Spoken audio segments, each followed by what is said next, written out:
ปัจจุบันนี้นะครับสมาร์ทกีตาร์ก็มีตัวเลือกเยอะขึ้นมากมายนะครับวันนี้ผมจึงมาเปรียบเทียบให้เพื่อนๆได้ฟังกันนะครับว่าตัวไหนเนี่ยเจ๋งยังไงบ้างและตัวไหนมีจุดดีจุดเด่นอะไรบ้างนะครับ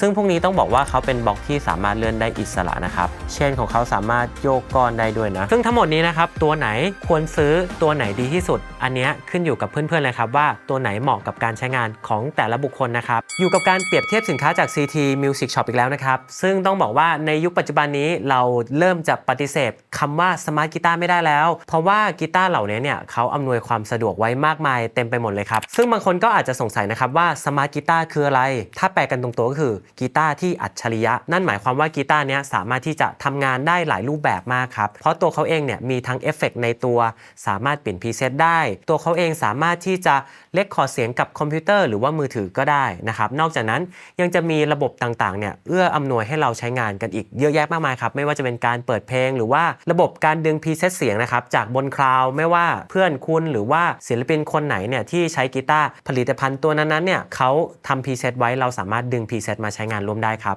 ซึ่งปัจจุบันนี้นะครับสมาร์ทกีตาร์ก็มีตัวเลือกเยอะขึ้นมากมายนะครับวันนี้ผมจึงมาเปรียบเทียบให้เพื่อนๆได้ฟังกันนะครับว่าตัวไหนเนี่ยเจ๋งยังไงบ้างและตัวไหนมีจุดดีจุดเด่นอะไรบ้างนะครับซึ่งเดี๋ยวเรามาทำความรู้จักกับกีตาร์ที่เราจะนำมาเปรียบเทียบให้เพื่อนๆได้ดูกันนะครับตัวแรกเลยนะครับนั่นก็คือ GTS S800 ซึ่งเขาก็จะมี2รหัสเนาะ800กับ801เนาะเดี๋ยวผมจะอธิบายว่ามันต่างกันยังไงนะครับตัวนี้เนี่ยก็จะมีราคาอยู่ที่ 13,900 บาทนะครับตัวถัดไปด้านข้างนี้นะครับก็จะเป็น Donner Hutch X Pro ซึ่งราคาของเขาเนี่ยก็จะอยู่ที่ 13,900 เช่นกันนะครับมี2ตัวเลือกสีนะเดี๋ยวผมจะอธิบายเพิ่มเติมถัดมาจะเป็น Divitone นะครับ DSG10 ตัวนี้ราคาจะอยู่ที่ 11,900 บาทครับถัดมาอีกทีนึงครับก็จะเป็น Dantacha Nebula ครับรุ่นนี้จะอยู่ที่ 15,900 บาทและตัวสุดท้ายของเรานะครับนั่นก็คือ Enya Inspire นะครับราคาจะอยู่ที่ 15,400 บาทครับก่อนที่เราจะไปดูรายละเอียดเชิงลึกนะครับไม่ว่าบอดี้เป็นอะไรสเปคแอปพลิเคชันต่างๆเป็นยังไงเสียงแต่ละตัวเนี่ยเป็นยังไงกันบ้างนะครับเดี๋ยวผมจะมาสรุปสั้นๆตั้งแต่ต้นคลิปให้เพื่อนๆได้ฟังก่อนเลยนะครับว่ากีตาร์ทั้งหมดนี้เนี่ยในรูปแบบการใช้งานแต่ละคนเนี่ยตัวไหนเนี่ยเหมาะกับรูปแบบไหนบ้างนะครับก็ผมจะขอแบ่งเป็นสัก3หัวข้อนะครับก็คือสำหรับใครที่ชอบในลักษณะกีตาร์ที่เป็นแบบรูปแบบเดิมๆนะครับผมมองว่า GTSกับ Divitone เนี่ยค่อนข้างใช่เลยนะครับเพราะว่ารูปทรงเนี่ยมาในรูปแบบค่อนข้างที่จะออริจินอลจัดๆนะครับไม่ว่าจะเป็นทรงสแตทหรือว่าเป็นทรงโมเดิร์นสแตทอย่าง Divitone นะครับอันเนี้ยหน้าตาค่อนข้างแบบให้เลยนะครับในส่วนของเอฟเฟกต์เนี่ยทั้งคู่ก็เรียกได้ว่าให้มาจัดเต็มไม่แพ้กันนะครับรวมถึงเขายังจะมีอะคูสติกซิมให้เราใช้งานด้วยครับแต่ว่า GTS เนี่ยแอบจะได้เปรียบนิดนึงนะครับเพราะว่าเขามีฟูลสวิตช์ให้เราใช้งานสำหรับใครที่เล่นสดเนาะข้อต่อมาครับในส่วนของการพกพานะครับอันเนี้ยจากที่เรามองก็รู้แล้วเนาะว่าตัวไหนเหมาะสมนะครับนั่นคือตัวที่เป็นหัวตัดนั่นเองนะครับก็คือ Donner ตัว Hutch X Pro นะครับตัวนี้เนี่ยสามารถที่จะถอดประกอบแล้วเล็กเหลือนิดเดียวเป็นกระเป๋าเล็กๆเลยนะครับซึ่งการใช้งานจริงผมว่าใช้ได้เลยนะเพราะว่า Acoustic Sim เขาก็มีให้และเหมือนมากๆด้วยและเขาก็มีเอฟเฟกต์ต่างๆเนี่ยเยอะแยะอีกมากมายนะครับสำหรับใครที่เป็นนักดนตรีนะครับสายเดินทางเนี่ยผมว่าตัวนี้ค่อนข้างเหมาะเลยนะครับหรือว่าใครเป็นสายแคมปิ้งก็ได้ด้วยเช่นกันนะในรูปแบบที่3ครับ beginner มือใหม่และรวมถึงผู้ที่ไม่อยากพกพาแอมไปด้วยแบบใช้งานจบในตัวเดียวจริงๆนะครับให้เสียงมันออกจากตัวเนี่ยก็คือจะเป็น2ตัวหลังนี้เลยนะครับนั่นก็คือ Natasha แล้วก็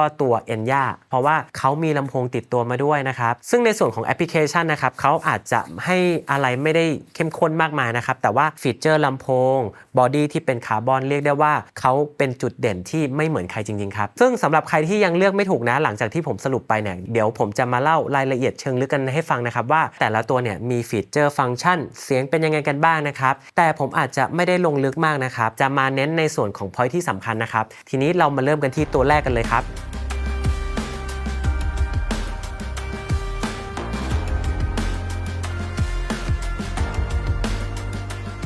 ต ตัวแรกนะครับก็จะเป็น GTS นะครับมาในรูปแบบที่เป็นทรงแบบ stat นะครับซึ่งตัวเลือกสีของเขานะครับมีกันถึง4ตัวเลือกสีด้วยกันนะครับก็จะเป็น Vintage White Shale Pink Surf Green Sonic Blue Body เนี่ยจะเป็น American Basswood นะครับแล้วก็มากับคอที่เป็น Roasted Maple ซึ่งฟิกเกอร์บอร์ดนะครับก็จะมี2ตัวเลือกด้วยกันนะครับก็คือแบบ Roasted Maple แล้วก็ Rosewood ครับผมตัวจำนวนช่องเฟดที่มีให้ใช้งานนะครับมากันถึง22ช่องครับแล้วก็ตัว Radius จะอยู่ที่12นั่นเองเชฟของคอจะเป็น Standard C แล้วก็ตัวนี้นะฮะจะเป็น Pick Up แบบ Hum Sing Sing มี Selector 5 ทางให้ใช้งานครับมาพร้อมกับคันโยกที่เป็นเหล็กแบบ2เสานะครับก็ถือว่าใช้งานได้กว้างๆเลยเนาะสามารถเล่นคันโยกได้ด้วยในส่วนของหนอบคอนโทรลต่างๆนะครับเขาก็จะมีให้เราปรับกันถึง3ตัวครับก็จะมีหนอบวอลลุ่มหนอบโทนและอันสุดท้ายก็คือระบบมันสมองของเขานั่นเองนะครับนั่นคือตัวสมาร์ทหนอบนะครับตัวนี้สามารถที่จะกดเปิดเครื่องเป็นพรีเซตได้แล้วก็กดหมุนนะครับเพื่อที่จะเร่งมาสเตอร์ได้นะครับซึ่งในส่วนของตัวแอปพลิเคชันและก็ในส่วนของโมเดลแอปต่างๆเนี่ยว่ามีให้ใช้งานเยอะน้อยแค่ไหนนะครับเดี๋ยวผมจะอธิบายในพาร์ทของที่เป็นตัวกีตาร์ให้จบก่อนเนาะตัวถัดมาเนี่ยก็จะเป็น Donner Hush Expo นะครับ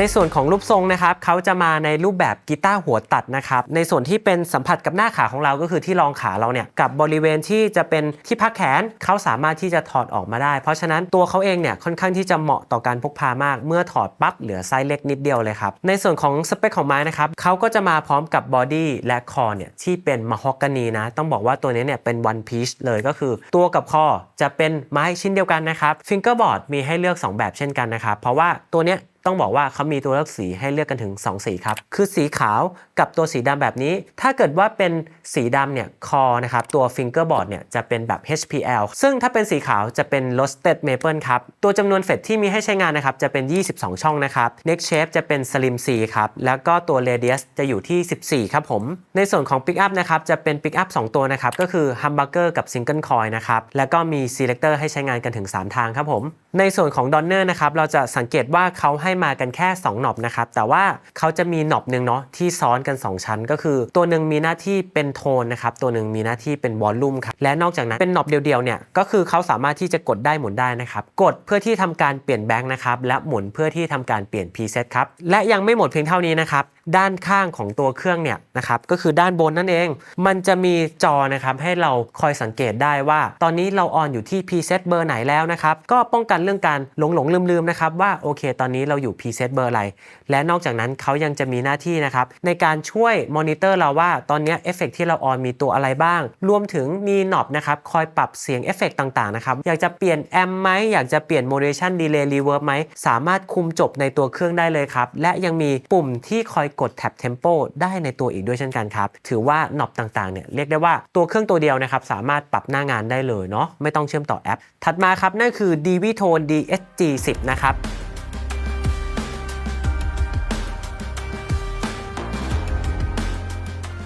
ตัวนี้เนี่ยต้องบอกว่าเขามาพร้อมกับเชฟที่เป็นลักษณะแบบ Modern Stat นะครับค่อนข้างมีความฉบเฉี่ยวพุ่งๆนะครับในส่วนของตัวเลือกสีนะครับต้องบอกว่าเขามากันถึง5ตัวเลือกด้วยกันนะครับก็จะเป็น White Blue Pink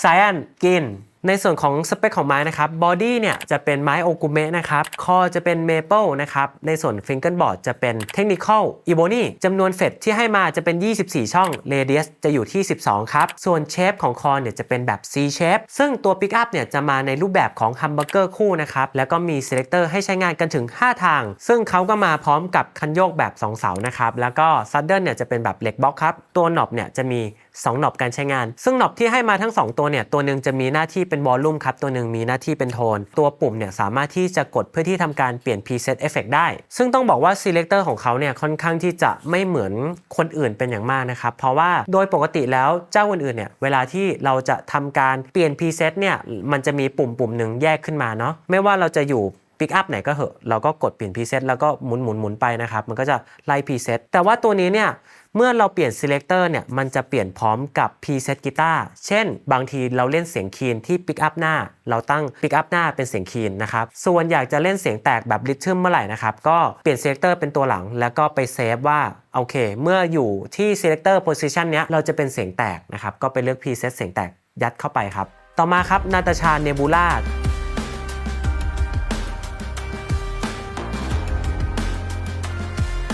ตัวนี้นะครับจะมาพร้อมกับทรงที่เป็นตินเลสพอก็คือเลสพอแบบบางนั่นเองในส่วนของตัวเลือกสีเรียกได้ว่าเขาจัดมาเต็มมากมีตัวเลือกกันถึง9ตัวด้วยกันนะก็จะเป็น Grace Gold Radiant Pearl Mint Green Latte Brown Ocean Blue Cosmic Black Dusky Lavender Imperial Red Peach Pink ในส่วนของสเปคนะครับบอดี้เนี่ยจะเป็นคาร์บอนไฟเบอร์คอมโพสิตครับคอก็เช่นกันฟิงเกอร์บอร์ดก็เช่นกันเรียกได้ว่าคาร์บอนไฟเบอร์แบบ 100% ครับจำนวนเฟตที่ให้มาก็ตามสไตล์เลดพอครับก็คือจะเป็น22ช่องนะครับเรเดียสนะครับจะอยู่ที่14ครับซึ่งเชฟคอเนี่ยก็จะเป็นแบบ C shape ครับตัวปิกอัพที่ให้มามันเป็นแบบฮัมซิงบนหน้าตาแบบเลสพออันนี้ก็ถือว่าเก๋ๆแปลกๆดีนะแน่นอนครับเซเลคเตอร์เนี่ยจะเป็นแบบ5ทางครับผมในส่วนของหนอบนะครับและปุ่มคอนโทรลต่างๆที่ตัวเครื่องเนี่ยก็เรียกว่าจัดเต็มครับเพราะว่ามีการคอนโทรลกันหลายค่ามากนะครับหนอบที่ให้มาเนี่ยจะเป็น3หนอบเนาะซึ่งแต่ละหนอบเนี่ยสามารถกดได้นะครับหนอบตัวหนึ่งมีหน้าที่ทำการแบบ next preset ตัวหนึ่งก็เป็น previous preset ก็คือ preset ก่อนหน้านี้นะครับและอีกหนอบหนึ่งเนี่ยสามารถที่จะเปลี่ยนค่า tempo ได้ก็คือแท็บ tempo ได้ด้วยโอ้โหเรียกได้ว่าปุ่มเนี่ยแค่นี้ก็ให้มันเหลือๆครับ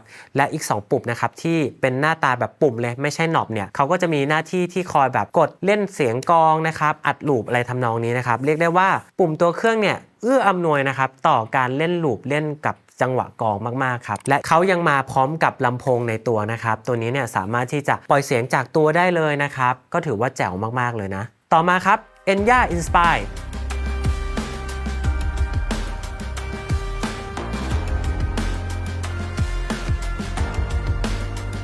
ตัวนี้นะครับมาพร้อมกับทรงที่เป็น Modern Stat ส่วนตัวผมมองแล้วรู้สึกว่าฉบเฉี่ยวเป็นอย่างมากๆเลยเนาะแล้วก็ตัวเลือกสีเนี่ยมากันถึง4ตัวเลือกสีด้วยกันนะครับก็จะเป็น Black Ivory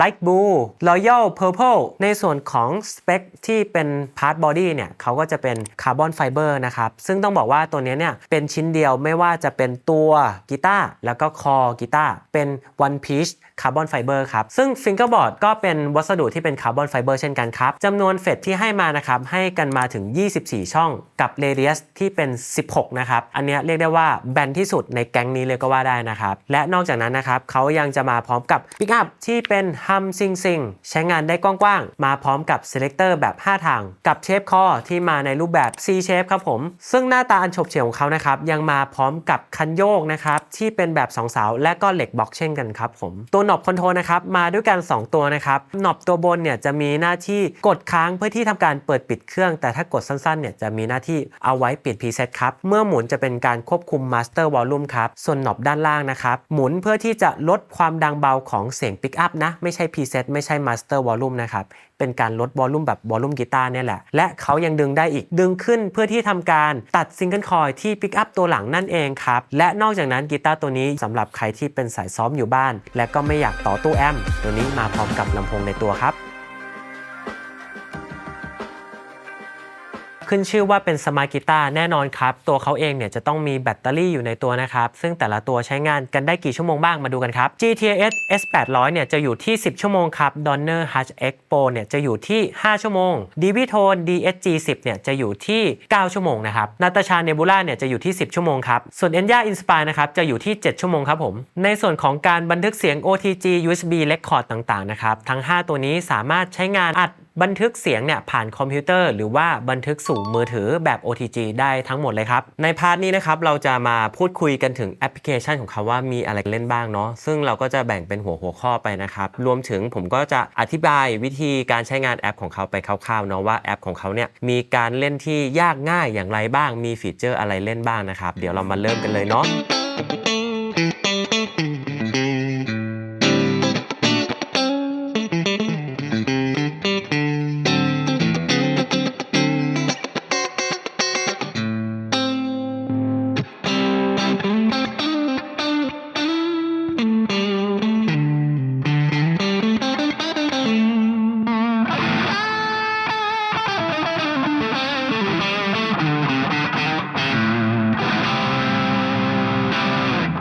สำหรับแอป GTS นะครับมีให้เราติดตั้งกันทั้ง iOS แล้วก็ Android นะครับเราจะสังเกตเนาะว่าแอปพลิเคชันของเขาเนี่ยก็จะมีลักษณะที่เป็นแนวนอนนะครับก็เมื่อเราล็อกอินเข้าไปแล้วนะครับอย่าลืมเชื่อมต่อบลูทูธก่อนเนาะเราจะเห็นว่ามันจะมีหนอบตัว Smart นะครับในกราฟิกเนี่ยจะเด้งขึ้นมาแบบนี้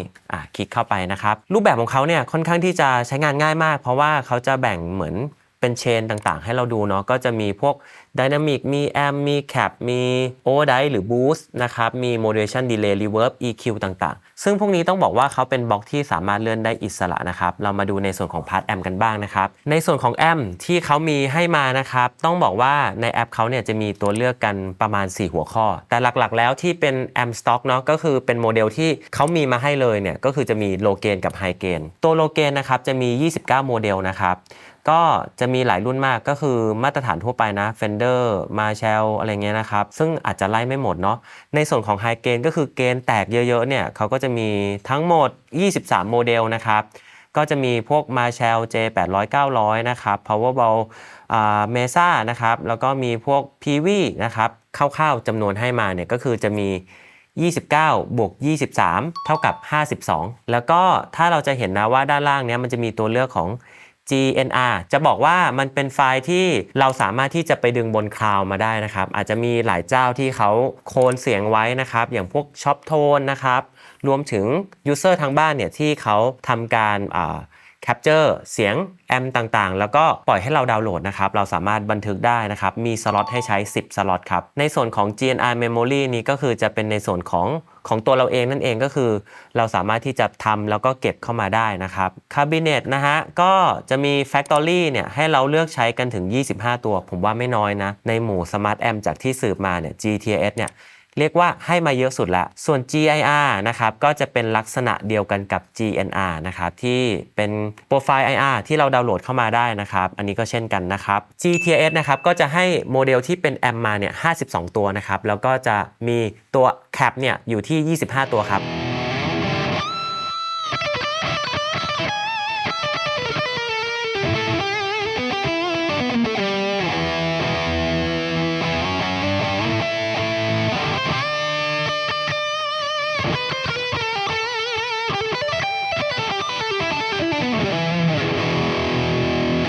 มาพูดถึงตัวดอนเนอร์กันบ้างนะครับตัวนี้เนี่ยปัจจุบันนะครับแอปพลิเคชันเนี่ยยังไม่มีรองรับนะครับแต่ว่าการดาวน์โหลด IR เนี่ยเราจะใช้ในส่วนของตัวแอปพลิเคชันทาง M-Wave นะครับซึ่งเป็น Third Party ที่เราสามารถ Import เข้ามาในสู่เครื่องดอนเนอร์นั่นเองนะครับเรามาดูในส่วนของแอมที่เขามีมาให้กันบ้างดีกว่านะครับซึ่งผมจะปรับผ่านเครื่องให้ดูนะครับซึ่งตัวเครื่องเนี่ยก็ไม่ได้ปรับยากแต่อย่างใดเลยนะครับมีหน้าจอบ่งบอกมี knob switch ต่างๆนะครับให้เราคอย select หมวดหมู่ต่างๆได้อิสระครับและทุกคนก็อาจจะเห็นนะครับว่าตอนนี้กีตาร์ที่ผมถืออยู่อาจจะมีหน้าตาที่ไม่เหมือนเดิมซะทีเดียวเพราะว่าผมถอดในส่วนของชิ้นบนเพื่อที่จะได้ทำการอธิบายในส่วนของฟีเจอร์ด้านในเนี่ยได้อย่างสะดวกมากยิ่งขึ้นครับในส่วนของตัวแอมป์นะครับที่ทาง Donner มีให้มานะครับตัวนี้เนี่ยจะมี Amplify ให้เราเลือกใช้งานกันถึง19ตัวนะครับมีตั้งแต่เสียงคีนแตกน้อยยันแตกมากเลยครับและนอกจากนั้นเนี่ยตัวนี้เนี่ยเขาก็จะมีตัว Cap นะครับหรือ Cap Sim เนี่ยให้เราใช้งานกันถึง9ตัวและมี IR slot เนี่ยสามารถ import เข้ามาได้ถึง10ตัวครับซึ่งตัวนี้ข้อดีของเขาเนี่ยก็คือ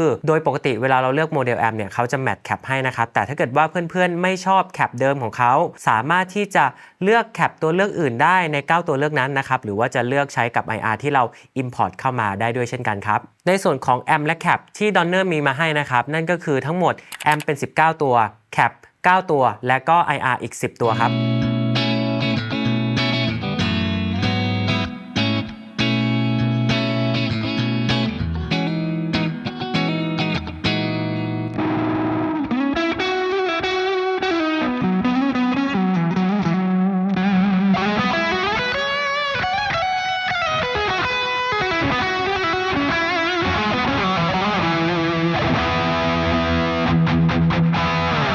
ในส่วนของตัวแอปพลิเคชันนะครับก็สามารถใช้ได้ทั้งแนวตั้งและแนวนอนเลยนะครับเรามาดูกันนะครับว่าตัวแอมที่เขามีให้มาเนี่ยมีจำนวนเท่าไหร่กันบ้างนะครับในส่วนของตัวแอมนะครับเขาจะมีให้เราใช้งานเนี่ยก็จะแบ่งด้วยกันทั้งหมด3หมวดหมู่ครับ Clean Dive High Gain นะครับซึ่งตัว Clean เนี่ยก็จะมีทั้งหมด5ตัว Dive นะครับจะมี6ตัวนะครับและ High Gain จะอยู่ที่11ตัวนะครับรวมแล้วจะเป็น20ตัวครับผมในส่วนของตัวCabinet Cap Sim อะไรอย่างนี้นะครับเขาจะมี2ประเภทให้เราเลือกเนาะก็คือ Small Cap กับตัว Large Cap นะครับในส่วนของ Cap ที่เป็นไซส์เล็กเนี่ยจะมีให้เลือกกันถึง9ตัวครับ และแคปไซส์ใหญ่จะมี6ตัวครับแคปที่เป็นสต็อกเนี่ยก็จะมีทั้งหมด15ตัวด้วยกันซึ่งตัว IR ก็จะมีสล็อตนะครับให้เราสามารถที่จะดาวน์โหลดเข้ามาให้ใช้งานกันถึง5ตัวครับผมซึ่งในส่วนของทั้งแอมและแคปเนี่ย DVTone เนี่ยจะมีให้เราเลือกนะครับก็คือแอมเนี่ยจะมี20ตัวแคปที่เป็นโมเดลสต็อกเนี่ยก็จะมีทั้งหมด15ตัวและบรรจุ IR ได้อีก5ตัวครับผม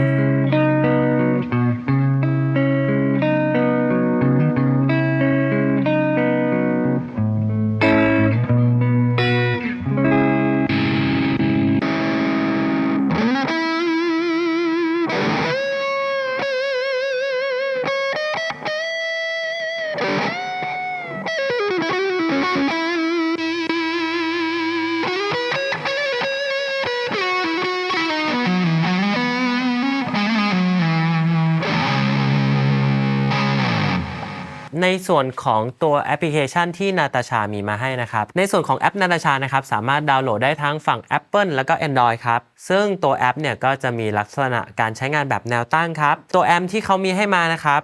ก็ต้องบอกว่าจริงๆแล้วรุ่นนี้เนี่ย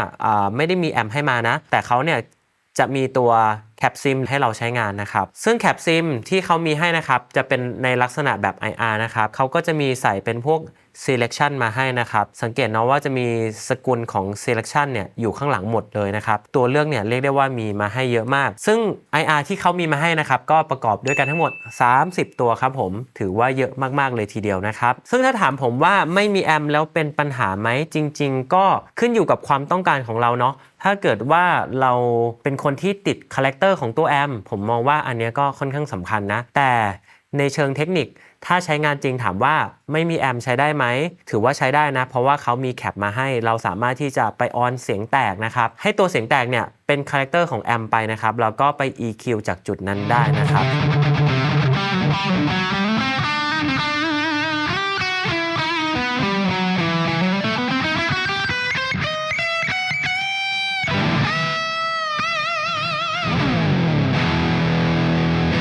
Enya Inspire ตัวนี้นะครับเขาก็จะมีแอปพลิเคชันที่สามารถดาวน์โหลดได้ในฝั่งของ Apple แล้วก็ Android เช่นกันครับซึ่งตัวแอปพลิเคชันนะครับจะเป็นการใช้งานในรูปแบบของแนวนอนนะครับในส่วนของ Amplify ที่เขามีให้ใช้งานนะครับต้องบอกว่าเขามี2ตัวเลือกครับก็คือเป็น Deluxe Keen กับตัว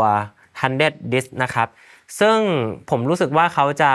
อินสปายมาจากตัว Fender 1 อันนะครับแล้วอีกอันหนึ่งคิดว่าน่าจะเป็น Soldano นะก็คือเป็นพวกรหัสร้อยอะไรเงี้ยครับน่าจะมาจาก Soldano เนาะซึ่ง EQ ต่างๆที่มีให้ปรับผมมองว่าก็ค่อนข้างครบนะจะเป็นแบบ Volume Master Bass Middle Table เนาะแล้วก็ในส่วนของตัวเสียงแตกจะมี Knob Present เพิ่มเข้ามาให้นะครับแต่ด้านหน้านี้จะเป็นเหมือนแบบ Preamp กับ Master นะครับก็คือเร่งเกณฑ์กับเร่ง Volume นั่นเองครับผมซึ่งตัว Cabinet เนี่ยจะเป็นการ Matching นะครับระหว่างตัวแอมที่เราเลือกไปแล้วนะครับตัวนี้ไม่สามารถที่จะเลือก Cabinet ได้มากกว่านี้ครับผมสรุปว่าตัวนี้เนี่ยมีแอมให้เราเลือกใช้งานกันถึง2ตัวนะครับแล้วก็ตัว Cap Sim เนี่ยก็คือเป็นการจับคู่ไว้ให้แล้วนะครับก็มี2ตัวเลือกเท่านั้นครับผม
ทีนี้ในส่วนของเอฟเฟกต์กันบ้างที่เขามีให้เลือกเนี่ยก็จะมีในส่วนของ Dynamic Overdrive หรือ Boost แล้วก็ Modulation Delay Reverb EQ นะครับ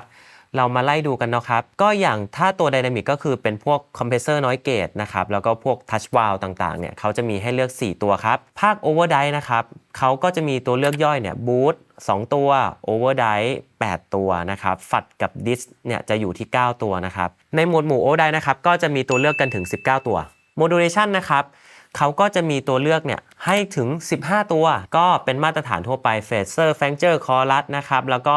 Vibrato นะครับ Rotary ต่างๆ Pitch Shift มีให้ด้วยนะครับสำหรับใครที่สงสัยนะว่า GTS ดรอปคีย์ได้ไหมเพิ่มคีย์ได้ไหมตัวนี้เนี่ยมี Pitch Shift ให้นะครับ Pitch Shift เขาก็จะเลือกได้นะครับว่าอยากจะลดไปกี่เซมิโทนนะครับแล้วก็ปรับ Mix เพื่อที่จะให้เสียงกีตาร์เราเนี่ยเป็นเสียงที่ถูกชิป 100%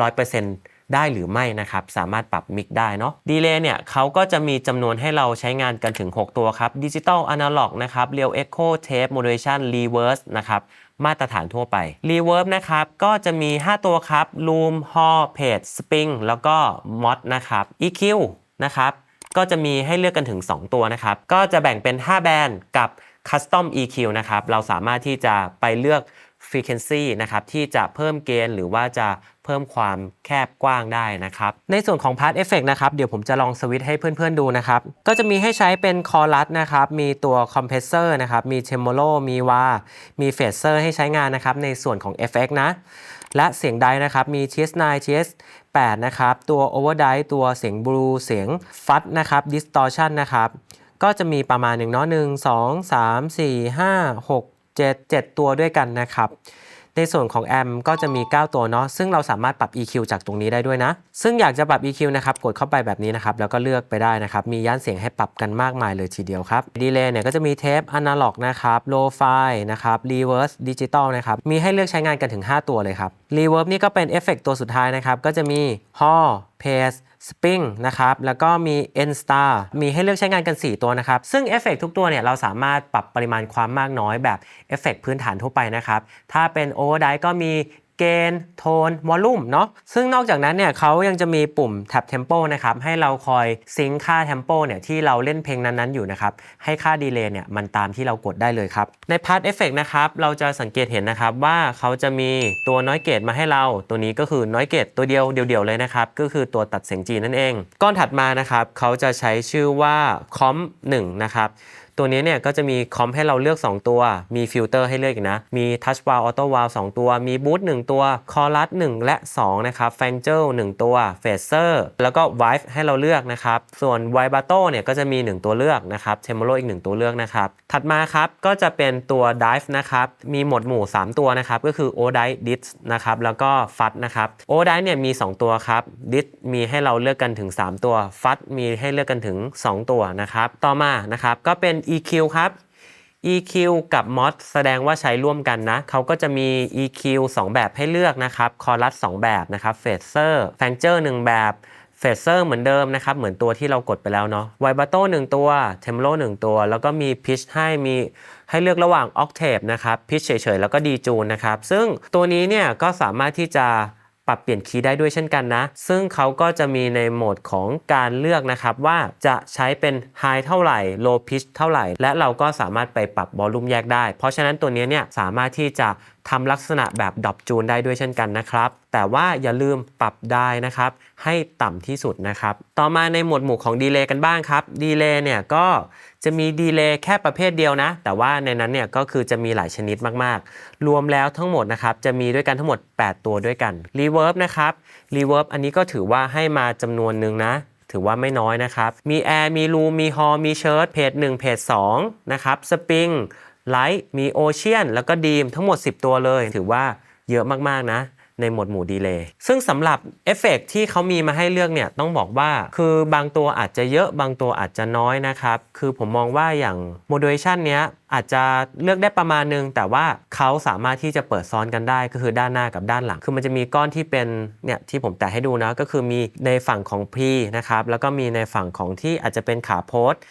ซึ่งเราอาจจะใช้ทับซ้อนกันประหลาดนิดนึงนะครับแต่คิดว่าเพื่อนๆคงจะจัดการกับมันได้นะเพราะว่าฟังก์ชันเอฟเฟกต์ 2ก้อนนี้มันมีเหมือนกันก็จริงแต่บางตัวไม่ได้มีให้เราอาจจะใช้ทดแทนสลับกันไปได้นะครับในส่วนของเอฟเฟกต์นะครับถ้าเราอยากจะรู้ว่าเขามีเอฟเฟกต์ให้เราใช้งานอะไรบ้างเนี่ยเราก็จะเริ่มจากตัวที่มันเป็นสล็อตเปล่าก่อนที่มันจะเขียนว่าคัสตอมนะครับพอกดบวกเข้าไปเนี่ยเราจะเจอกับ Overdrive 1 ก้อน Distortion 1 ก้อน Chorus 1 ก้อนนะครับมี IR มี Delay Reverb ก็มี EQ ให้มี Notch ให้แล้วก็มีตัว Noise Gate ให้เราใช้งานนะครับซึ่งเราสามารถจะเลือกได้เลยนะว่าเสียงแตกที่ต้องการเนี่ยเป็นแตกเลเวลไหนต้องบอกว่าเจ้านี้อาจจะประหลาดนิดนึงตรงที่ว่าเขาไม่ได้มีตัวเลือกให้เราแต่ว่าเป็นแบบที่ฟิกมาให้นะครับให้เราไปทำการกวาดเอาเองเนาะว่าอยากจะได้โทนไหนอย่างดิสเนี่ยเขาก็คือจะเป็นแค่ดิสเฉยๆแล้วก็เพิ่มปริมาณ dive เอาเพิ่ม post gain เอาแล้วก็ปรับโทนปรับ EQ เอาคือมาในรูปแบบกึ่ง sound engineer นะครับเปิด dive ขึ้นมา1ตัวอยากจะได้คาแรคเตอร์ไหนก็อาจจะมาทำการปรับย่านเอาปรับฟิลเตอร์ frequency เอานะครับแล้วก็บูสต์เอาผมมองว่าอาจจะต้องเก่งประมาณนึงเนาะถึงจะแบบทำให้ได้คาแรคเตอร์ของเสียงทูบสคิมเมอร์นะครับหรืออยากจะได้ในส่วนของแบบตัวไฮเกนดิสตอร์ชันที่เป็นเจ้าแบบแบรนด์บอสหรือว่าเป็นแบรนด์เจ้าอื่นอาจจะต้องมีความรู้พื้นฐานด้านการปรับ EQ ประมาณหนึ่งนะครับในส่วนของดีเลย์นะครับก็จะเป็นดีเลย์เฉยๆก็คือปรับมิกได้นะครับปรับมิลลิเซกได้ปรับฟีดแบ็กได้นะครับรีเวิร์บก็จะมีลักษณะของการเปิดว่าเลเวลของไดเท่าไหร่เวทเท่าไหร่ก็คือมิกซ์ในเจ้าอื่นนั่นเองนะครับแต่ว่า Mix เนี่ยจะเป็นการปรับแบบถ้าเกิดว่า Mix อยู่ตรงกลางหมายความว่าได้50เวท50แต่ตัวนี้คือเราต้องไปลากเพิ่มเอาเองนะครับว่าได้เท่าไหร่เวทเท่าไหร่ไม่ได้เป็นการบาลานซ์แบบหนอบเดียวเนาะแล้วก็มีแดมให้ครับมีโทนให้นะครับซึ่งจริงๆผมมองว่ามันก็ไม่ได้น่าเกลียดซะทีเดียวเพราะว่าตัวคาแรคเตอร์ของ Reverb แต่ละแบบเนี่ยมันก็คือเป็นการเชลโทนขึ้นมานะครับถ้าเกิดว่าอย่างบางเจ้านะครับใช้ตัว Ocean Reverbก็คือเป็นการลดโทนน้อยๆนั่นเองเสียงที่มันเป็นแอมเบียนต์ข้างหลังเนี้ยมันจะมีอาการแบบหม่นๆนะครับแต่ถ้าเกิดว่าใครอยากได้ลักษณะคล้ายๆเพลทนะครับก็คืออาจจะเปิดโทนสุดเลยมันจะมีความไบท์ความแซบของเสียงรีเวิร์บที่ตามมานะครับอันนี้ก็คือสามารถปรับได้นะในส่วนของเอฟเฟกต์นะครับที่ทาง Enya มีให้มานะครับเขาก็จะมี Equalizer Modulation Noise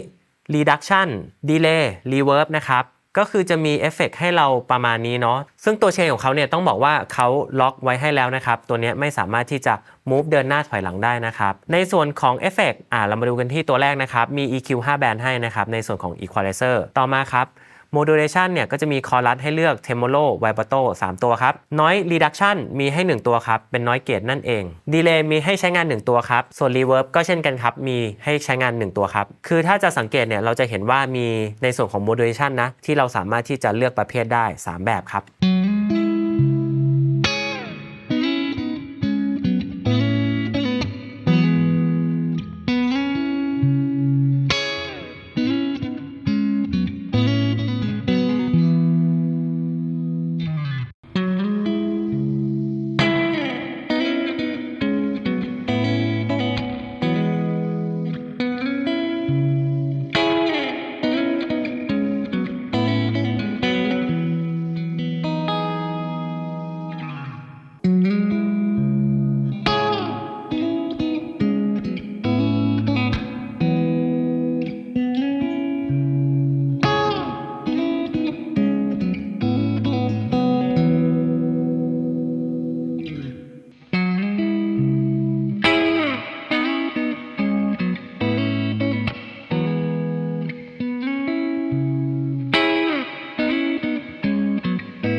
ในส่วนของกีตาร์ซิมที่เป็น GTS นะครับ GTS เนี่ยเรียกได้ว่าเขาจะมีโหมดที่เปิดและปิดนะครับของเขาเนี่ยจะใช้ชื่อว่า Tone Capture GTR ก็คือกีตาร์นั่นเองเนาะถ้าเกิดว่าเราปิดไปเนี่ยมันก็จะใช้ปิกอัพเดิมๆของตัวกีตาร์เองแต่เมื่อเราออนนะครับมันจะมีตัวเลือกนะครับในแต่ละ selector ให้เรานะครับเราจะเห็นเนาะว่าเขาจะมีเป็นเลขโรมันอยู่นะครับเป็นเรียงลำดับเนาะ1 2 3 4 5แบบนี้เนาะซึ่งแต่ละตัวเราสามารถตั้งได้อิสระมากว่าโอเค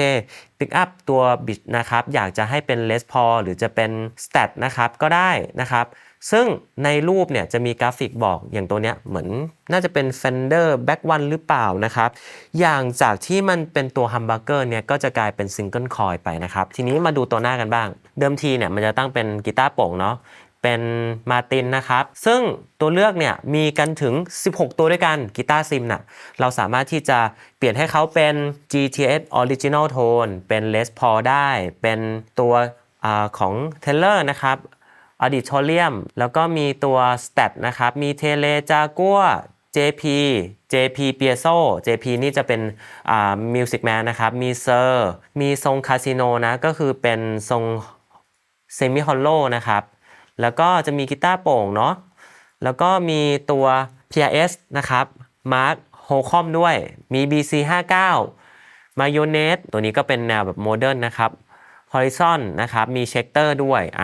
เรียกได้ว่ากีตาร์ซิมเนี่ยมีหลากหลายมากกีตาร์โปร่งกับกีตาร์ไฟฟ้ารุ่นแมสดังๆนะครับชาวล็อกชาวแจ๊สชาวป๊อปมีมาให้ครบเลยซึ่งวิธีการตั้งกีตาร์ซิมของเขาเนี่ยต้องบอกว่ามันเป็นข้อดีมากนะก็คือแต่ละ selector เนี่ยมันจะเป็นการแยกอิสระหมดเลยเช่นตัวหน้าอยากจะเป็น Les Paul ตัวผสมอยากจะเป็นรุ่นอื่นเป็นกีตาร์โปร่งก็ได้แล้วก็ตัวกลางอยากจะให้เป็นคาแรคเตอร์เสียงแบบJP หรือเปล่านะครับเราสามารถที่จะตั้งแยกกันได้ถึง5 selector เลยในส่วนของกีตาร์ซิมนะครับเราสามารถที่จะมาปรับกันได้ที่หัวข้อคำว่าโทนนะครับซึ่งก็จะมี normal ก็คือ pick up เดิมๆของกีตาร์รุ่นนี้นะครับแล้วก็มีในส่วนของ stat นะครับจำลองเสียงเทเล Les Paul นะครับ Jazz Master Jumbo นะครับอันนี้เป็นกีตาร์โปร่งและ OM แล้วก็ Dead Knot ครับก็คือกีตาร์โปร่ง3นะครับแล้วก็กีตาร์ไฟฟ้าเนี่ยจะอยู่ที่4ตัวนะครับอันนี้ไม่รวม pick up เดิมนะนอกจากนั้นนะครับเรายังสามารถที่จะปรับ noise reduction ได้นะครับเขาจะย่อว่า NR นะครับปรับได้ที่ตรงฟังก์ชันโทนได้เลยนะครับซึ่งเราสามารถที่จะลดปริมาณนะครับของ EQ ได้นะครับปรับได้ว่าย่าน125 Hz จะบวกหรือลบยังไงนะครับสามารถ EQ ในจุดนี้ได้ด้วยครับซึ่งตัวดอนเนอร์นะครับเขายังสามารถที่จะบายพาสให้เป็นกีตาร์เปล่าๆแบบนี้ได้ด้วยนะครับมาที่โหมดบายพาสกีตาร์ตัวนี้เนี่ยก็จะไม่ผ่านเอฟเฟกต์อะไรเลยสำหรับใครที่ต้องการจะใช้งานร่วมกับอุปกรณ์มัลติเอฟเฟกต์ทั่วๆไปหรือเอฟเฟกต์ก้อนนะครับเพื่อที่จะให้เสียงกีตาร์ตัวนี้เนี่ยไม่ได้มีการโปรเซสเซอร์ใดๆนะครับสามารถมาที่บายพาสได้ครับซึ่งวิธีการเลือก preset effect ของเขานะครับผมคิดว่าเขาทำมาได้ฉลาดมากๆนะครับเพราะว่าในปุ่มที่เป็นปุ่มเปิดเครื่องนะครับปุ่มแรกเนี้ยไม่ใช่ปุ่ม volume นะครับแต่เป็นปุ่มเอาไว้เปลี่ยนแบงค์แล้วก็ preset นะครับโดยการกดนะครับจะเป็นการเปลี่ยน preset ก็คือตัวเลขย่อย1 2 3นะครับส่วนการหมุนเนี่ยเป็นการเปลี่ยนแบงค์นะครับเขาก็จะมีเป็น A B C D E F ซึ่งแบงค์เหล่านี้เนี่ยเขาก็ตามโรงงานเนี่ยโรงงานเขาก็จะเซตเป็นแคตตากรีไว้ให้แล้วนะครับ A เป็นเสียงคีย์นะครับ B ก็คือเริ่มจะเข้มข้นขึ้นมาเรื่อยๆนะครับซึ่งในหน้าจอเนี่ยยังจะบอกอีกนะครับว่าในตัว preset นั้นๆเนี่ยออนอะไรไว้บ้างไม่ว่าจะเป็นตัวเสียง dive เสียง amp effect delay โทนนะครับโทนก็คือตัวกีตาร์ซิมนะครับแล้วก็รีเวิร์บเนี่ยเขาก็จะแจ้งเนาะว่า preset เนี้ยออนอะไรไว้บ้างนะครับก็ง่ายต่อการจดจำมากครับในส่วนของกีตาร์ซิมนะครับรุ่นนี้ที่มีมาให้เนี่ยมีเลือกหลายแบบนะประเภทแรกเนี่ยเขาจะให้เลือกประเภทของตัว pick up ก่อนระหว่าง single coil กับ humbucker นะครับ single coil ก็จะแบ่งเป็น2รุ่นเนี่ยแหละ2ทรงนะครับก็คือ stat กับตัวเทเลเขาจะระบุให้เราเลือกนะว่าเราอยากจะใช้โทนเสียงที่ตำแหน่งไหนของกีตาร์รุ่นนั้นที่เราจะเอามาจำลองลงในนี้อันนี้ก็ถือว่าเท่มากนะครับต่อมาตัว humbucker นะครับก็จะมี Les Paul ให้เลือกมี ES ก็คือตัว Semi Hollow ของทางฝั่ง Gibson นั่นเองนะครับแล้วก็มีตัว Jazz ผมเดาว่าเป็น Jazz Master นะก็คือเป็นทรงลักษณะนั้นนะครับที่มันแบบไม่ได้สมมาตรนะครับต่อมาจะเป็น Acoustic ครับมีให้เลือก2ทรงครับก็คือ Dead Knot กับ Jumbo ครับผมซึ่งจุดเด่นของกีตาร์ซิมของ Divitone เนี่ยความเจ๋งของเขาก็คือว่าแต่ละ selector เนี่ย สามารถที่จะเลือกอิสระคล้ายๆกับ GTA ได้เลยแต่ว่าแอบจะแอดวานซ์กว่านี้นิดนึงเพราะว่าเราสามารถที่จะเมมค่าของ preset นั้นๆลงไปที่ตำแหน่งของ selector ได้ไม่ว่า selector อยู่ที่ตำแหน่ง position ไหนเราสามารถที่จะแบบเรียกว่าฉีกกฎฟิสิกส์ได้เลยคือถ้าเกิดว่าตำแหน่งอยู่ที่ตำแหน่ง pick up ตัวหน้านะแต่ว่าเราสามารถไปตั้งค่าให้มันเป็น pick up หลังได้ด้วยอันนี้แปลกนะครับแล้วก็เจ๋งไปในตัวนะซึ่งแต่ละแก๊กเนี่ยว่าง่ายๆก็คือเราสามารถเสกให้มันไปจับคู่ปิกอัพแบบคอยตัวนอกไกลๆได้หมดเลยทั้งที่อาจจะอยู่ปัดล่างสุดเนี่ยก็อยู่ข้างนอกหมดเลยก็ได้หรือจะเป็นท่าไหนก็ได้เขาก็จะมีตัวเลือกการผสมปิกอัพเนี่ยหลายรูปแบบก็คือแบบหน้าเต็มคอยเดี่ยวคอยในแล้วก็เป็นคอยนอกตัวหลังกับฮัมบักเกอร์เต็มตัวหลังนะครับไม่ว่า position selector อยู่ไหนเนี่ยก็คือเลือกได้หมดเลยนะครับอิสระมากทีนี้นะครับเดี๋ยวผมจะมาลองนะครับวิธีการเซตอัพกีตาร์ซิมของเขานะครับเราก็จะมาไฮไลท์กันที่ในรูปกีตาร์เนาะแล้วก็กด on ตรงนี้ไปแบบนี้เนาะผมก็อยากจะเปลี่ยนเอาเป็นเสียงฮัมบักเกอร์แบบเป็น ES แล้วกันนะครับเราเลือกกันที่เป็นตัวหน้าแล้วกันเนาะปึ้งทีนี้ไหนขอลองเป็นซิงเกิลคอยทีนึง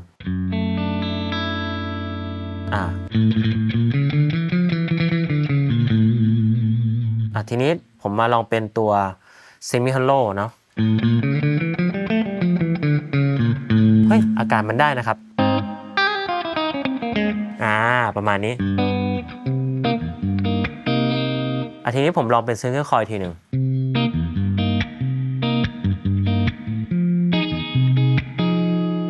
กลับมาอีกทีครับ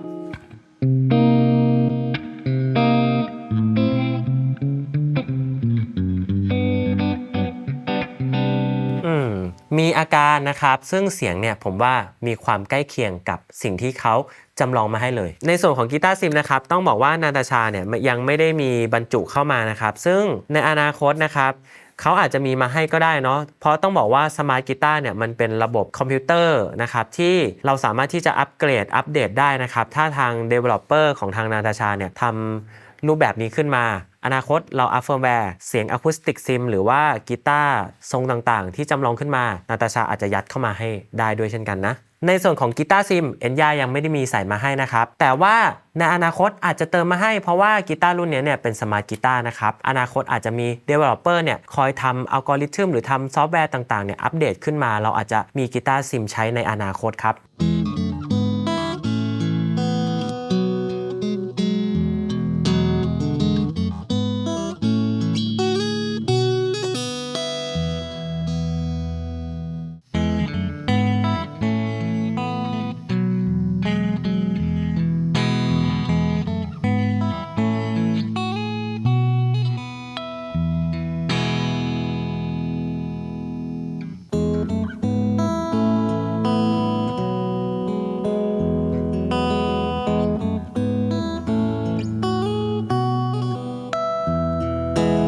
ถัดมาครับนั่นคือฟังก์ชันพิเศษครับผมจะพูดถึงในหน้าจอแล้วกันนะว่ามันประกอบอะไรกันบ้างนะครับจะสังเกตนะว่าเขาจะมีตัวเลือกนะครับของพรีเซตต่างๆมีการกดเซฟได้มีการส่งออก Export เนี่ยขึ้นไปที่บนคลาวด์หรือว่าเราจะดาวน์โหลดออกมาจะเป็นรูปเมฆแบบนี้แล้วก็รูปคนก็จะเป็น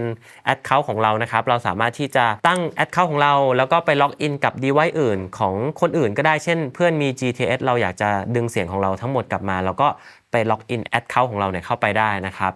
ก็ด้านล่างก็จะมีบอกแบตเตอรี่นะครับมีฟุตสวิตช์เพราะว่าตัวนี้เนี่ยเมื่อเราซื้อไปเนี่ยเขาจะแถมฟุตสวิตช์ GWF4 ให้นะครับมี4ปุ่มใช้งานเป็นการเชื่อมต่อแบบไวเลสไร้สายตัวเครื่องมีแบตเตอรี่ในตัวเพราะฉะนั้นใครที่เล่นสดเนี่ยก็คือสามารถที่จะสวิตช์เหยียบได้ทันทีเลยนะแต่ตัวเครื่องเองก็สามารถกดเพื่อที่จะเปลี่ยนพรีเซตแบบ one way ได้ด้วยเช่นกันข้างล่างด้านข้างนี้ก็จะเป็นสัญลักษณ์บลูทูธนะแล้วก็มีตัวเฟืองนะครับเป็นการตั้งค่าซึ่งตรงนี้เนี่ยฟีเจอร์ให้มากันถึง10หัวข้อด้วยกันนะครับมีการ setting global นะครับมีจูนเนอร์ให้นะครับมีดัมให้นะครับตัวเสียงกลองซึ่งเราสามารถเลือกได้ระหว่างกลองกับเมโทรนอมเนาะเขาก็จะสามารถปรับบีทได้เปลี่ยนบีทเปลี่ยนเทมโปเลือกวอลลุ่มได้ซิงค์ที่ว่านี้ก็คือว่าตัวเขาเนี่ยมีลูปในตัวครับเราสามารถที่จะไปซิงค์เสียงกลองให้เข้ากับจังหวะลูปที่เราอัดอยู่นะครับรวมถึงคอร์ดต่างๆเนี่ยเรียกได้ว่าเขาเป็นลักษณะเหมือนแบบว่า listen นะครับเราอยากจะรู้ว่าคอร์ด C major จับไงก็คือไปดูได้แล้วก็มีบอกแบบไตรแอดด้วยเนาะ C E G นะครับก็มีหลายคอร์ดให้เราไปฝึกกันได้นะครับอันนี้ผมมองว่าเหมาะกับทั้งมืออาชีพและมือใหม่นะเพราะว่ามือใหม่เนี่ยบางทีอาจจะอยากจะรู้จักคอร์ด แปลกๆนะครับก็กดเข้ามาดูได้มิกเซอร์ครับตัวนี้มี4พาร์ทด้วยกันก็คือบลูทูธ USB out Fader กีตาร์เนี่ยก็คือจะเป็นการปรับปริมาณความดังเบาของตัวกีตาร์เท่านั้นนะครับส่วนถ้าเกิดว่าภาพรวมเนี่ยจะอยู่ที่ Main out ก็จะเห็นว่าเป็นสีแดงก็คือหน้าตาเนี่ยมาเป็นแบบมิกเซอร์เลยว่าง่ายๆถ้าเกิดว่าเราโชว์เดี่ยวเช่นเราเล่นกับ backing track นะครับให้เพื่อนเราเป็น Sound N เนี่ยคอยควบคุมความดังบลูทูธกับกีตาร์ได้เลยเนาะแล้วก็ถ้าอยากจะภาพรวมเบาขึ้นดังเบาลงยังไงเนี่ยเราสามารถที่จะกดที่ Main out ได้รูปนะครับอย่างที่บอกไปว่าสามารถซิงก์กับดัมได้อัดโอเวอร์ดับได้นะครับซึ่งตัวลูปที่เขาให้มายาวกันถึง80วิด้วยกัน Standby Mode อันนี้ก็คือเป็นการเปิดปิดเครื่องแบบอัตโนมัตินะอันนี้ตั้งไว้5นาที Rename Bluetooth นะครับไม่มีอะไรมากเปลี่ยนภาษาเนาะแล้วก็ซอฟต์แวร์เวอร์ชันนะครับสำหรับฟีเจอร์พิเศษของ GTS ก็ประมาณนี้ครับในส่วนของฟังก์ชันพิเศษตัวนี้นะครับเขาก็จะมีโหมดจูนเนอร์มาให้นะครับเราสามารถกดค้างได้นะครับที่ปุ่มแท็บ Tempo เนาะสามารถตั้งสายได้เลยครับที่ตัวเครื่องซึ่งยังจะมีปุ่มแท็บนะครับคือปุ่มจูนเนอร์กับปุ่มแท็บเนี่ยเป็นปุ่มเดียวกันนะครับถ้าเกิดว่ากดสั้นๆเนี่ยก็จะเป็นการแท็บ Tempo เข้าไปนะครับก็สรุปการใช้งานของเจ้า Donner Hush X Pro ตัวนี้นะครับผมมองว่าถึงเขาไม่ได้ให้แอปพลิเคชันมาเนี่ยแต่ว่าการปรับที่หน้าเครื่องได้เลยเนี่ยค่อนข้างที่จะสะดวกมากผมมองว่าเขาเนี่ยเน้นไปทางผู้เล่นฝั่งเล่นสดนะที่ต้องการแสดงจริงๆแบบขึ้นไปเล่นบนเวทีแล้วบางทีมี Accident อยากจะปรับ EQ ทันทีหรือเปลี่ยนโมเดลตัวใดตัวหนึ่งทันทีอันเนี้ยสามารถที่จะปรับได้เลยโดยที่ไม่ต้องผ่านแอปนะครับจัดว่าหน้าเครื่องมีปุ่มต่างๆให้อย่างครบเลยต่อมาครับในส่วนของฟังก์ชันพิเศษซึ่งผมก็จะอธิบายหน้าตาของแอปพลิเคชันคร่าวๆกันให้ดูเนาะเขาก็จะมีตัวบอกตำแหน่งของ preset นะว่า preset เนี่ยเบอร์อะไรชื่ออะไรนะครับสามารถที่จะ edit ได้แก้ชื่อได้นะครับแล้วก็มีการดาวน์โหลดลงมาที่ตำแหน่งแบบนี้นะครับเป็นการเซตอัพเนาะแล้วก็จะมีจุดขายปลาตรงนี้ก็คือเป็นการ import export นะครับแล้วก็ reset ปรับ preset volume ได้ด้วยนะครับอยากจะให้เปิดเบอร์30ไหมแบบในหน้าจอหรือว่าอยากจะดังหน่อยลักษณะเป็นท่อนโซโล่อาจจะบูตขึ้นไปได้เนาะแล้วก็มีตัวเลือกปิกอัพนะครับว่าใช้ปิกอัพอะไรบ้างนะครับแล้วก็เป็นเชนของเอฟเฟกต์เนาะแล้วก็จะมีตัวซิมก็คือกีตาร์ที่เป็นการจำลองขึ้นมาแล้วก็วิธีการปรับ EQ ต่างๆเนี่ยก็คือจะเป็นลักษณะเป็นเหมือนแบบเพิ่มปริมาณมากน้อยเป็นหลอดเนาะไม่ได้เป็นหนอบนะครับเหมือนบางค่ายเนาะทีนี้เมื่อเราทราบแล้วว่าหน้าแรกเนี่ยมันเป็นยังไงบ้างเรามาดูในส่วนของ Setting กันบ้าง Setting นะครับก็จะมีการปรับ Volume ภาพรวมนะครับ Input Level Record Level เนี่ยก็คือจะไปอิงกันที่สาย USB นั่นเองนะครับ Monitor นะครับก็คือ Output ที่เป็นรูแจ็คกีตาร์นะครับก็คือปรับความดังได้หมดเลยนะแล้วก็จะมี Tuner ให้ใช้ครับมีปรับภาษาSmart Switch ซึ่ง Smart Switch เนี่ยก็มีโหมดให้เราเลือกเนาะคือที่ผมสาธิตให้ดูเนี่ยจะเป็น Preset Change Mode นะครับแต่ว่าเราสามารถที่จะเป็นแบบโหมดทั่วไปได้ก็คือ Sub Selector ไปท่าไหนมันก็จะเหมือนกีตาร์ทั่วๆไปที่อยู่แก๊กหน้าก็คือปิกอัพตัวหน้านะครับอยู่แก๊กกลางเป็นปิกอัพที่เป็นผสมกันอะไรอย่างนี้แต่ว่าตัวนี้เนี่ยเลือกได้2โหมดนะอยากจะเป็น Smart Mode หรือว่าเป็นแบบทั่วๆไปโหมดก็ได้เช่นกันนะครับหนอบฟังก์ชันตัวนี้เนี่ยสามารถที่จะตั้งได้หลายแบบมากก็คือกดสั้นนะครับที่หนอบวอลลุ่มเป็นอะไรบ้างเราก็มาเลือกได้ว่าเป็นเพิ่ม preset ลด preset เปลี่ยนแบงค์นะครับเป็น Smart Switch ก็คือให้สวิตช์ตัว Selector เนี้ยเป็นโหมดไหนเราสามารถเลือกได้คือคำสั่งมันจะมีหลายกันนะแต่ว่าลักษณะการกดนะครับก็จะมีรูปแบบให้เราเลือกก็คือกดสั้น1ทีกดดับเบิลนะครับกดสั้นที่หนอบโทนกดดับเบิลที่หนอบโทนหรือว่าจะเป็นการกดคู่กันก็เป็นอีกหนึ่งคำสั่งว่าง่ายเราสามารถที่จะตั้งค่าคำสั่งได้กันถึง5รูปแบบถือว่าเจ๋งมากๆครับต่อมานะครับก็จะเป็นในส่วนของ Reset to Factory Setting นะครับอันนี้ก็ไม่มีอะไรก็คือล้างเครื่องให้เป็นเครื่องเปล่าไปแล้วก็มีบอกเนาะว่าตอนนี้ Firmware Version เนี่ยเป็นเวอร์ชันอะไรอยู่บ้างในส่วนของหน้าถัดมานะครับก็จะเป็นการเรื่องของการเล่นเสียงกลองนะครับแล้วก็เล่นพวกเมโทรนอมต่างๆนะครับเราสามารถเปิด backing track Bluetooth นะครับเขาก็จะมีค่าบอกว่าตอนนี้ Bluetooth Audio เนี่ย connect หรือไม่นะครับดูจากจุดนี้ได้และก็หน้าสุดท้ายครับก็เป็นเรื่องของ device นะครับเป็นการตั้งชื่ออุปกรณ์ของเรานะครับเพื่อที่จะไม่ให้สับสนนะครับกับอุปกรณ์ Bluetooth ตัวอื่นนะครับสามารถกดตรงนี้ได้เลยเนาะในส่วนของฟีเจอร์พิเศษนะครับก็ต้องบอกว่าทางแอปเขาเนี่ยค่อนข้างที่จะมีลูกเล่นข้างในแอบซ่อนอยู่ในแต่ละหมวดหมู่นะโอเคหน้าที่เราจะเห็นเนาะว่ามันเป็นเชนเนี่ยก็คือคลิกเข้ามาตรงคำว่า pedal เนาะมันก็จะมีพวก chain effect มีแถบการปรับ EQ นะครับด้านล่างก็ยังมีตัวเลือกที่เปลี่ยนไปอีกก็คือจะมี master ให้เราปรับเนาะว่าจะเป็น OTG เท่าไหร่ output gain เท่าไหร่ input guitar เท่าไหร่นะครับ แล้วก็เป็นพวกเสียงร้องกับเสียงหูฟังนะครับแล้วก็ตัวนี้มีเลเวลของบลูทูธนะครับที่เราเปิดเพลงเข้ามาเปิดเท่าไหร่เสียงกลองเลเวลเท่าไหร่ก็คือปรับจากหน้านี้แล้วก็มีการแก้ไขชื่อเนาะแล้วก็มีตัวรีเซ็ตมีเซฟมีอัปโหลดขึ้นไปแล้วก็เรื่องของสีนะครับเพราะว่าแต่ละหนอบสังเกตไหมหนอบมันจะมีการเปลี่ยนสีได้ตัวนี้มีเฉดสีให้เราเลือกเยอะมากมีแบบสีแบบตารางมีแบบสเปกตรัมนะครับแถบสีคือเลือกแบบผสม RGB ได้เลยก็คือสีเนี่ยเหมือนจะมีแบบเยอะมากๆให้เราเลือกนะครับกลับมาหน้าแรกครับในหน้าแรกเนี้ยก็จะมีตัวสล็อตของ preset ให้เราเลือกกันถึง12นะครับ12สล็อตด้วยกันนะซึ่งจากโรงงานเนี่ยเขาก็จะทำให้มาถึง8เบอร์นะครับก็จะแบ่งเป็นแบบ lead solo distortion dive นะครับ clean crunch มี direct มี chorus อะไรเงี้ยมากมายแล้วก็ด้านล่างนี้นะครับก็จะเป็นในส่วนของตัว sound bank ก็คือเป็น sound เป็นเสียงบนคลาวด์นั่นเองที่อาร์ติสต์ต่างๆเนี่ยเขาทำแล้วก็เอามาแจกมาแชร์ให้พวกเราเนี่ยดึงไปใช้กันได้นะครับนอกจากนั้นเนี่ยเราสามารถที่จะกดเข้าไปค้นหาได้อีกนะนอกจากที่เขาโชว์ในหน้าแรกนะครับก็สามารถกดไปค้นหาเพิ่มเติมได้เสียงลูปเมื่อกดเข้าโหมดลูปนะครับจากแนวตั้งจะฟลิปมาเป็นแนวนอนนะครับเราสามารถที่จะเรคคอร์ดได้นะก็คือปรับปริมาณความดังเลือกเทมโปได้นะครับเลเวลของดัมเลือกได้ซึ่งเขาบอกว่าเขาสามารถอัดกันได้ถึง60วินาทีกันเลยทีเดียวนะครับแล้วก็ในส่วนของโหมดถัดมานะครับโหมดทูนนะครับตัวนี้ก็จะมีจูนเนอร์ให้มีเมโทรนอมให้มี AI Development ให้ภาพรวมการใช้งานของแอปผมก็มองว่าไม่ได้ยากอะไรนะคืออันนี้ต้องบอกว่าเหมาะกับมือใหม่มากๆเพราะว่าซาวเนี่ยเขาได้ทำรอไว้ให้เราใช้งานครบทุกรูปแบบแล้วนะครับไม่ว่าจะเป็นเสียงต่างๆเนาะเราจะเห็นว่ามันมีพรีเซตให้เราเลือกใช้งานตามนี้เลยนะครับแต่ถ้าเกิดว่าอยากจะปรับโอเคเราอาจจะต้องมีพื้นฐานในการรู้จักเรื่องย่านเสียงก่อนรู้จักเรื่องของชื่อของฟังก์ชันนั้นๆก่อนที่เราจะปรับนะครับเพราะว่าตัวนี้เนี่ยอาจจะไม่ได้มี reference ของก้อนอื่นๆเข้ามาเพราะฉะนั้นเราอาจจะต้องรู้จักกับการปรับค่า EQ ก่อนนะครับในส่วนของฟังก์ชันพิเศษนะครับก็เราจะมาไล่กันที่ในส่วนของหน้าตาของแอปหน้าจอแอปเนาะก็คือเขาก็จะมีให้เราดูอะไรกันบ้างก็คือจะมีพรีเซตให้เลือกนะครับที่ด้านบนก็คือเป็น Clean Overdrive Distortion High Gain นะครับเราสามารถเลือกไว้ได้จากจุดนี้นะครับซึ่งอันเนี้ยมันเป็นการทำมาจากโรงงานให้เราแล้วนะก็ถือว่าสะดวกสบายมากคือเสียงคีนเนี่ยจะประกอบไปด้วย4 preset ด้วยกันนะครับแต่ว่าอันนี้เนี่ยผมเซฟทับไว้นะชื่อมันอาจจะเป็นไฮเกนนะครับก็คือผมได้ทำการทดลองไปแล้วมันเลยอาจจะมีชื่อที่อาจจะไม่ตรงกับทางโรงงานนิดนึงนะครับในส่วนของ Overdrive เนี่ยก็จะมี4อันให้เราเลือกนะครับว่าง่ายๆในแต่ละหมวดหมู่เนี่ยจะซอยย่อยให้อีก4 preset เราสามารถเลือกใช้งานได้ครับในส่วนของ Mixer นะครับหน้าจอ Mixer เนี่ยก็จะมี Volume Guitar ให้เรามี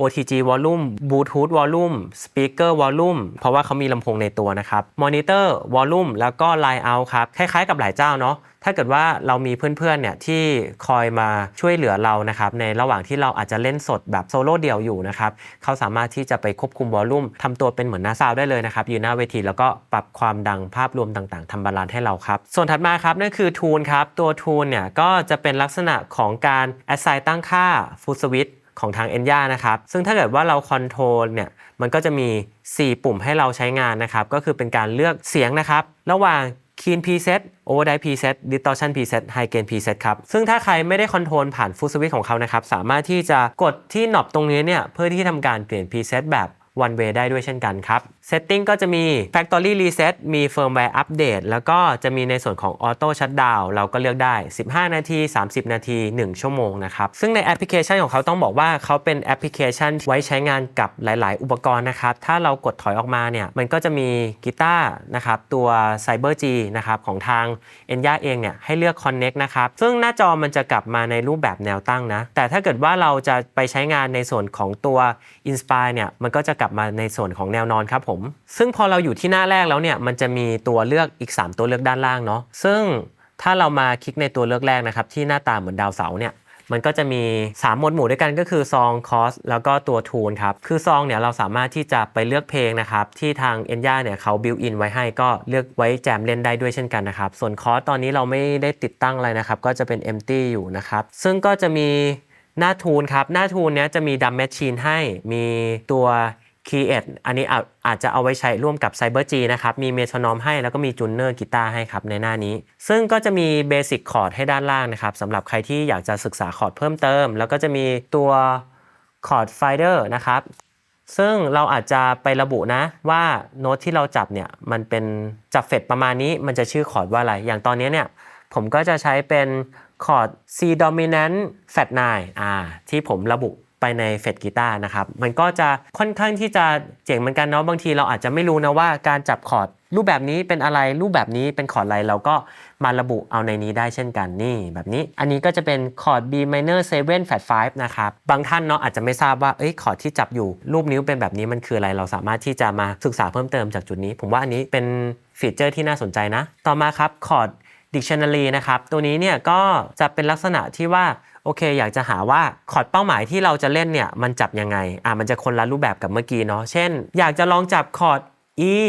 ที่เป็นดิมมันก็จะบอกนะว่าเราควรจะกดไปที่เฟดไหนบ้างนะครับและก็สายไหนบ้างนะครับลักษณะเหมือนแบบชาร์ตคอร์ดที่เราไว้ฝึกกันช่วงเริ่มเล่นใหม่ๆเลยเนาะเดี๋ยวเราจะมาทดสอบในส่วนของลำโพงกันนะครับว่าตัวที่มีลำโพงเนี่ยใช้งานเสียงลำโพงได้ดีแค่ไหนกันนะครับก็สำหรับ3ตัวที่ไม่มีลำโพงในตัวเพื่อนๆก็ไม่ต้องน้อยใจไปนะครับเราสามารถที่จะใช้งานลำโพงอื่นๆเนี่ยต่อได้เหมือนเดิมครับซึ่งผมก็จะแนะนำกับลำโพงที่อาจจะมีราคาไม่สูงมากอย่าง GTS GCA5 นะครับตัวนี้เนี่ยเป็นลำโพงที่ไม่มี preamp ก็จะเหมาะกับการใช้งานกับ Smart Guitar หรือ Multi Effect นะครับเดี๋ยวผมก็จะทดสอบลองให้ด้วยเช่นกันครับ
คราวนี้นะครับผมจะมาลองตั้งสัก1 preset นะครับมาดูกันว่าการเซตอัพ preset ของตัวกีตาร์รุ่นนี้เนี่ยทำได้ยากหรือง่ายยังไงนะครับซึ่งเดี๋ยวผมจะสรุปมัดรวมทุกๆหัวข้อเนี่ยไว้ที่ท้ายคลิปเนาะพาร์ทนี้เรามาดูกันครับตอนนี้ผมก็อยู่ในแบงค์เปล่าแล้วเนาะทุกอย่างเนี่ยไม่มีเอฟเฟกต์ออนมาเลยนะครับกีตาร์เสียงก็จะประมาณนี้ครับทีนี้ผมจะมาลองเริ่มเซตอัพนะครับตั้งแต่ไม่มีเอฟเฟกต์อะไรเลยนะครับเพื่อที่จะมาดูกันว่ากีตาร์ตัวนี้ถ้าจะเซตพรีเซตขึ้นมาสัก1ตัวจะยากหรือง่ายอย่างไรนะครับอันดับแรกเราจะมาเริ่มจากการเปิดตู้แอมป์ครับแล้วก็เปิดคาบิเนตครับเสียงอาจจะต้องเปลี่ยนและก็ปรับกันนิดนึงเนาะผมก็อาจจะเอาประมาณแบบแตกประมาณนึงไม่ได้แตกเยอะอาจจะเป็นแบบโอเวอร์ไดฟ์หน่อยๆนะครับลองมาดูกันที่ไฮเกนโมเดล J800 กันครับ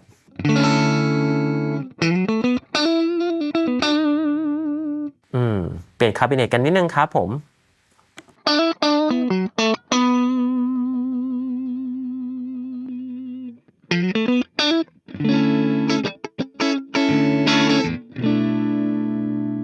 ถือว่าใช้ได้เลยเนาะทั้งที่เราแบบยังไม่ได้ EQ อะไรเลยนะ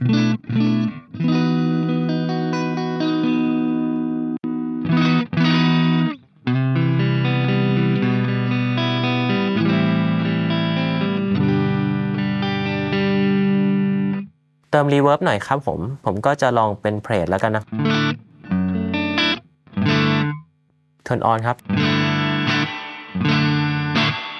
ลองมาเปลี่ยนโมเดลอีกสัก1ตัวดูครับขอลองเป็นฮอเฉยๆแล้วกันเนาะ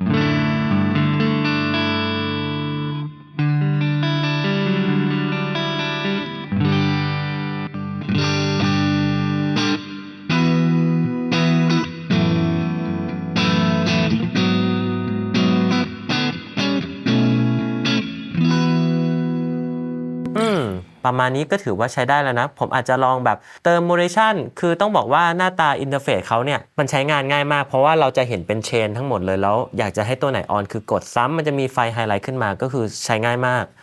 ก็จะลองออนเป็นคอรัสดูนะครับสัก1ตัวอันนั้นหรอคอรัส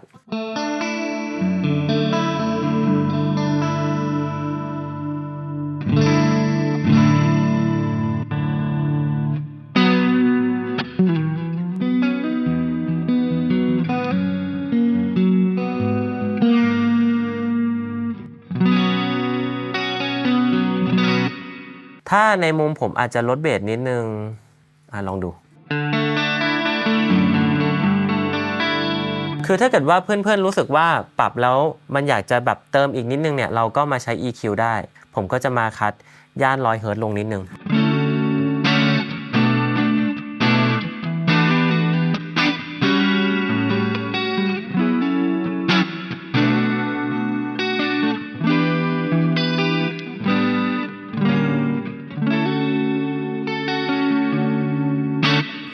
ซาวก็ประมาณนี้คืนนี้คือเซตง่ายๆเร็วๆนะครับถือว่าใช้งานได้ง่ายมากๆเลยครับโอเคนะครับทีนี้ผมจะมาลองเซตพรีเซตเปล่าๆนะครับของเจ้า Donner Hush Expo ตัวนี้นะครับซึ่งทุกคนก็จะเห็นเนาะว่าผมอยู่กันที่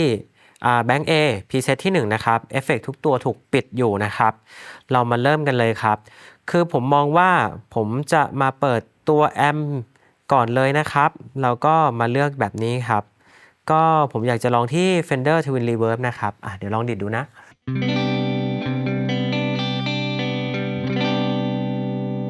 ทีนี้เนี่ยเราก็มาลอง EQ กันดูครับก็กดไปแบบนี้1ทีครับเร่งเกณฑ์มาหน่อยครับแล้วก็วอลลุ่มอีกนิดนึงนะครับแล้วก็อยากได้โลหน่อยครับทำไมครับเพิ่มโลนะครับมีสวิตช์ไบรท์ด้วยนะอันนี้ก็ออนไว้เลยครับ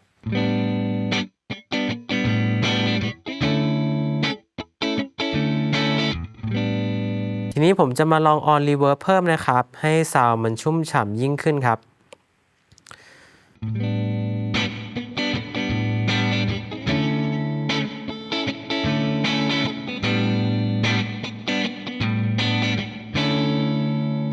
เรามาลองเติมดีเลย์เพิ่มครับแท็บเทมโปหน่อยครับ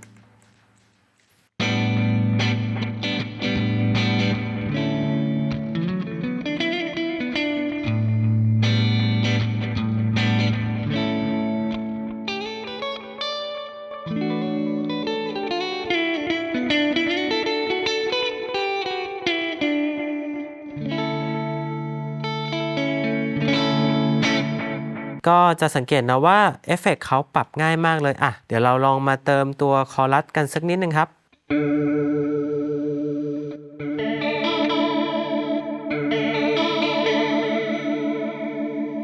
ก็สามารถปรับลดตัวเรทตัวเดฟได้นะครับ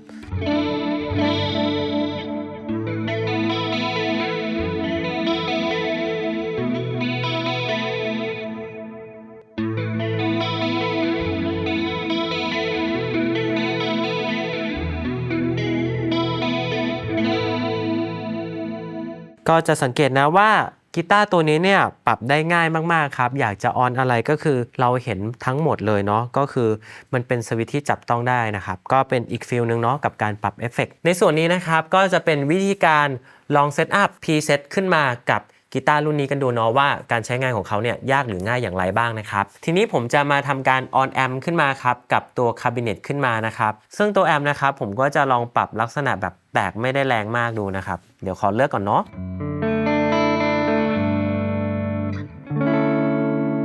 มาเลือกคาบิเนตกันนิดนึงครับผม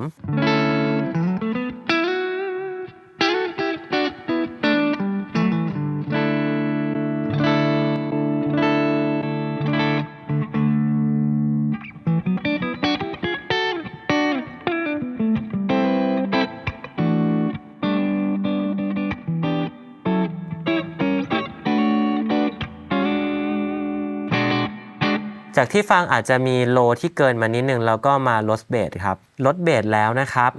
อาจจะมีแต่ง EQ นิดนึงนะครับก็มาคัดโลกันหน่อย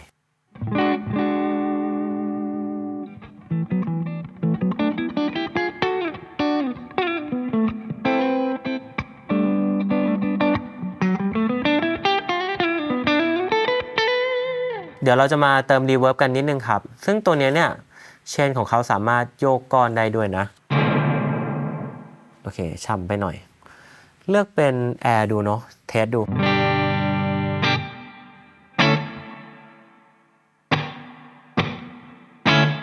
ลองเปลี่ยนประเภทดูครับเชิร์ตครับ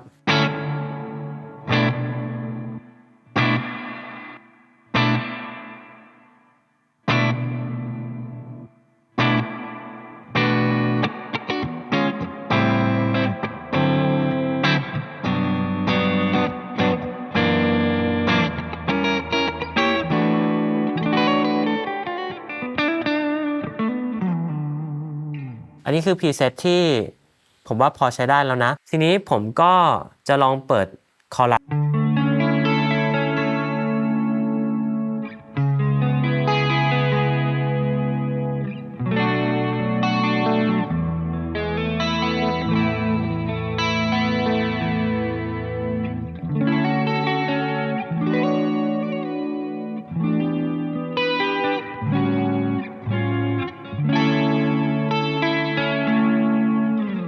ก็สำหรับการเซตอัพพรีเซตของตัว Divitone นะครับผมก็มองว่าใช้งานได้ง่ายไม่ได้ยากอะไรแล้วก็สามารถที่จะเซตพรีเซตให้ออกมาใช้งานได้จริงครับทีนี้นะครับเดี๋ยวผมจะมาลองสร้างพรีเซตเอฟเฟกต์กันดูนะครับผมก็จะมาเริ่มจากตรงสล็อตที่เป็น Direct นะครับแล้วก็มาแตะที่ Pedal ครับเขาก็จะมี On Effect ให้เราไปแล้วนะครับ2ตัวก็คือ Comp กับ Effect นะครับทีนี้สิ่งที่ผมต้องการก็คืออาการที่มันมีความลักษณะเหมือนหัวแอมป์นะครับเราก็เลือกใช้เป็น Overdrive ขึ้นมาแล้วก็ตัวที่จำลองสปีกเกอร์ก็คือ Cabinet นะฮะเราจะใช้เป็น IR นะครับก็แตะ2ทีเพื่อ On แบบนี้นะครับลองดูกันครับแตกอาจจะเยอะไปนิดนึงลดลงมาได้ครับผม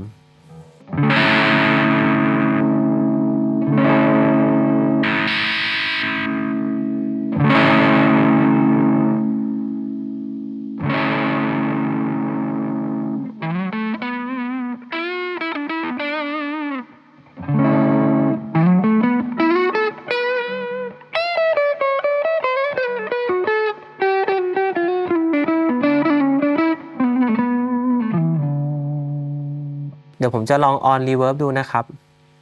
แล้ว reverb ผมก็ย้ายมาหน่อย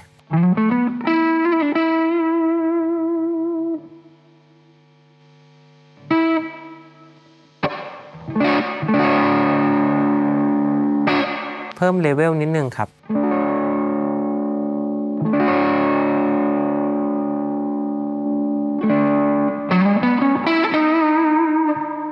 เยอะไปหน่อย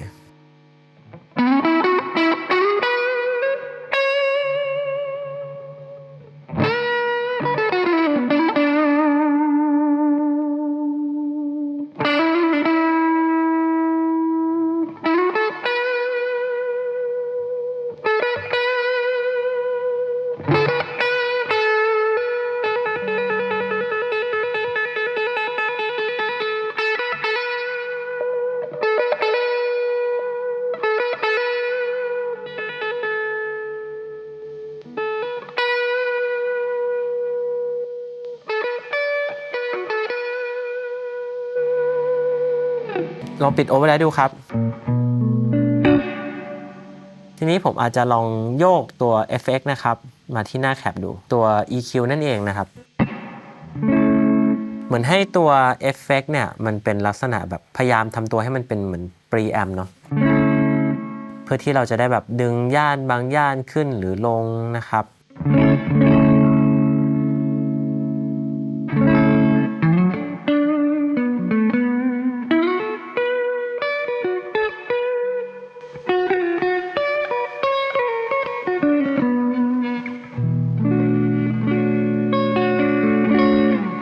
สำหรับการเซตอัพพรีเซตของตัวนานาชาก็ประมาณนี้นะครับซึ่งผมมองว่าเขาเนี่ยเหมาะกับการที่ใช้พรีเซตที่เป็นโมเดลของทางโรงงานมาอยู่แล้วเนาะ ซึ่งเวลาที่เราจะคัสตอมขึ้นมาใหม่นะครับอาจจะต้องใช้หลักการนิดนึงนะครับเพราะว่าตัวนี้เนี่ยรูปแบบของตัวเอฟเฟกต์เขาเนี่ยมันจะมาในลักษณะที่เป็น EQ ซะส่วนใหญ่กับ Overdrive เป็นก้อนนะครับถ้าเกิดว่าเราจะคัสตอมตัวหนึ่งขึ้นมาเนี่ยผมมองว่าสามารถทำได้นะแต่ใช้เวลาประมาณหนึ่งครับทีนี้นะครับเดี๋ยวผมจะลองทำ preset ขึ้นมานะครับกับตัว Enya นะจะมาดูกันว่ามันใช้งานง่ายหรือยากยังไงบ้างนะครับก็ผมมองว่าตัวนี้เนี่ยใช้งานง่ายมากนะเราออนได้เลยแต่ละตัวเนี่ยคืออันดับแรกเนาะเราจะออนแคปกันก่อนนะครับอันดับแรกเนี่ยเราจะออนในส่วนของ Amplify ซึ่งเขามาพร้อมแคปซิมอยู่แล้วออนตัวเดียวนะครับเสียงมาเลย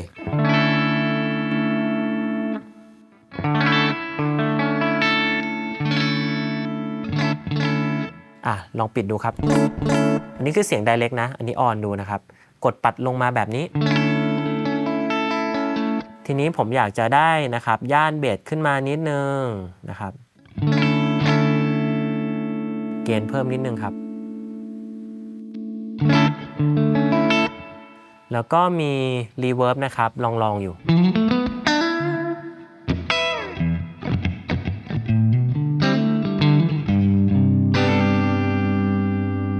คอรัสครับ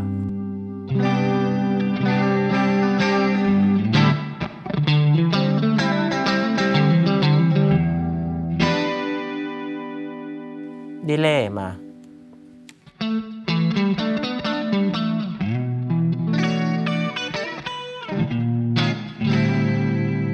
EQ ครับ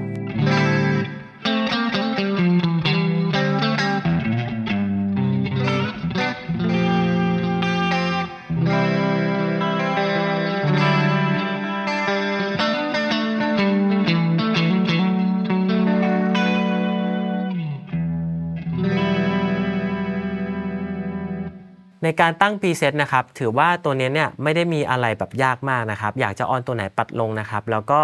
ปรับแต่งนะครับได้เลยเพราะว่ารูปแบบที่เขาออกแบบมาเนี่ยมันเป็นลักษณะแบบหนอบตัวนั้นเอฟเฟกต์ก้อนตัวนั้นหน้าตาต่างๆเนี่ยก็คือเหมือนของจริงๆเราสามารถหมุนปรับและมีผลแบบนั้นเลยครับเราอาจจะไม่ต้องมีไอเดียในการใช้แอมตัวอะไรที่มันแบบประหลาดยากมากนะครับตัวนี้เนี่ยสามารถใช้งานได้อย่างเข้าใจง่ายครับการกดเซฟการเลือกพรีเซตต่างๆเนี่ยก็ถือว่าทำออกมาได้ง่ายและหน้าตาของตัวแอปพลิเคชันก็ดูดีเลยทีเดียวครับสรุปนะครับจากที่เราได้ลองกีตาร์กันมาหลายตัวมากๆรวมถึงได้เข้าไปดูฟีเจอร์ต่างๆไม่ว่าจะเป็นแอปพลิเคชันของเขาฟีเจอร์ต่างๆที่ให้มานะครับรวมถึงสเปคกีตาร์เนี่ยเป็นยังไงกันบ้างนะครับมาเริ่มกันที่ GTS ก่อนเลยนะครับผมมองว่ากีตาร์ตัวนี้เนี่ยใครที่ชอบทรงลักษณะที่มันมีความเป็นออริจินอลในความที่เขามีตัวโปรเซสเซอร์สมาร์ทกีตาร์เนี่ยตัวนี้ค่อนข้างเหมาะเลยนะครับรวมถึงปิกอัพที่ให้มามีคันโยกให้ใช้งานนะครับได้คอ Roasted Maple ซึ่งผิวสัมผัสของเขาเนี่ยผมมองว่าค่อนข้างดีเลยทีเดียวนะครับการจับสัมผัสเนี่ยก็คือได้ฟีลกีตาร์จริงๆเลยโปรเซสเซอร์เขาเนี่ยก็ไม่ได้ขี้เหร่ครับเพราะว่าเขามีโมเดลแอมให้เราใช้งานเยอะมากมีกีตาร์ซิมให้เลือกหลายตัวมากรวมถึงการที่จะเมมโมรีเข้าไปใน Selector ว่า Selector นี้ควรจะเป็น Humbucker หรือ Single Coil หรือว่าเป็น Acoustic Sim สามารถแบบทำแยกได้อิสระมากๆนะครับและนอกจากนั้นนะครับเขายังจะมาพร้อมกับฟังก์ชันพวกลูปพวกดัมและมีฟุตสวิตช์ให้ใช้งานอันนี้เรียกว่าครบจบเลยในตัวเดียวนะครับคือฟุตสวิตช์เนี่ยเก่งมากตรงที่ว่าเขามีหน้าที่เปลี่ยนพรีเซตได้และถ้าเกิดว่ากดคู่กลางจะเป็นจูนเนอร์กดคู่ซ้ายจะเป็นเรื่องของลูปอะไรเงี้ยครับมันก็ค่อนข้างที่จะหลากหลายมากกับฟุตสวิตช์4ปุ่มนะฮะที่เป็นลายสายของเขานะครับซึ่งนอกจากนั้นเขามีรุ่นพี่นะถ้าเกิดว่าใครสนใจนะอย่าง S900 เนี่ยจะเป็นตัวไวเลสในตัวนะครับสามารถที่จะเอาไวเลสเนี่ยไปเสียบกับแอมป์อะไรก็ได้นะครับเรียกได้ว่าไร้สายแบบครบวงจรเลยครับในส่วนของแอปนะครับการจัดการแอปเนี่ยมันจะมี2หมวดใหญ่ๆก็คือกีตาร์ซิมกับในพาร์ทเอฟเฟกต์นะครับซึ่ง GTS เนี่ยเขาก็คือแบรนด์ลูกของ Moer ครับเพราะฉะนั้นเรื่องเอฟเฟกต์ที่เราจะเห็นว่ามันมีจำนวนเยอะมากๆเนี่ยเนื่องจากว่าเขาเนี่ยเป็นวิศวกรเกี่ยวกับด้านการทำมัลติเอฟเฟกต์เขาจึงได้เทคโนโลยีจุดนี้มาใส่ในกีตาร์ของเขาเพราะฉะนั้นเรื่องเอฟเฟกต์เนี่ยก็ต้องบอกว่าเขาเนี่ยค่อนข้างเก่งมากๆเลยนะพอมารวมกับการที่เขาได้ทำกีตาร์ด้วยเนี่ยโอเค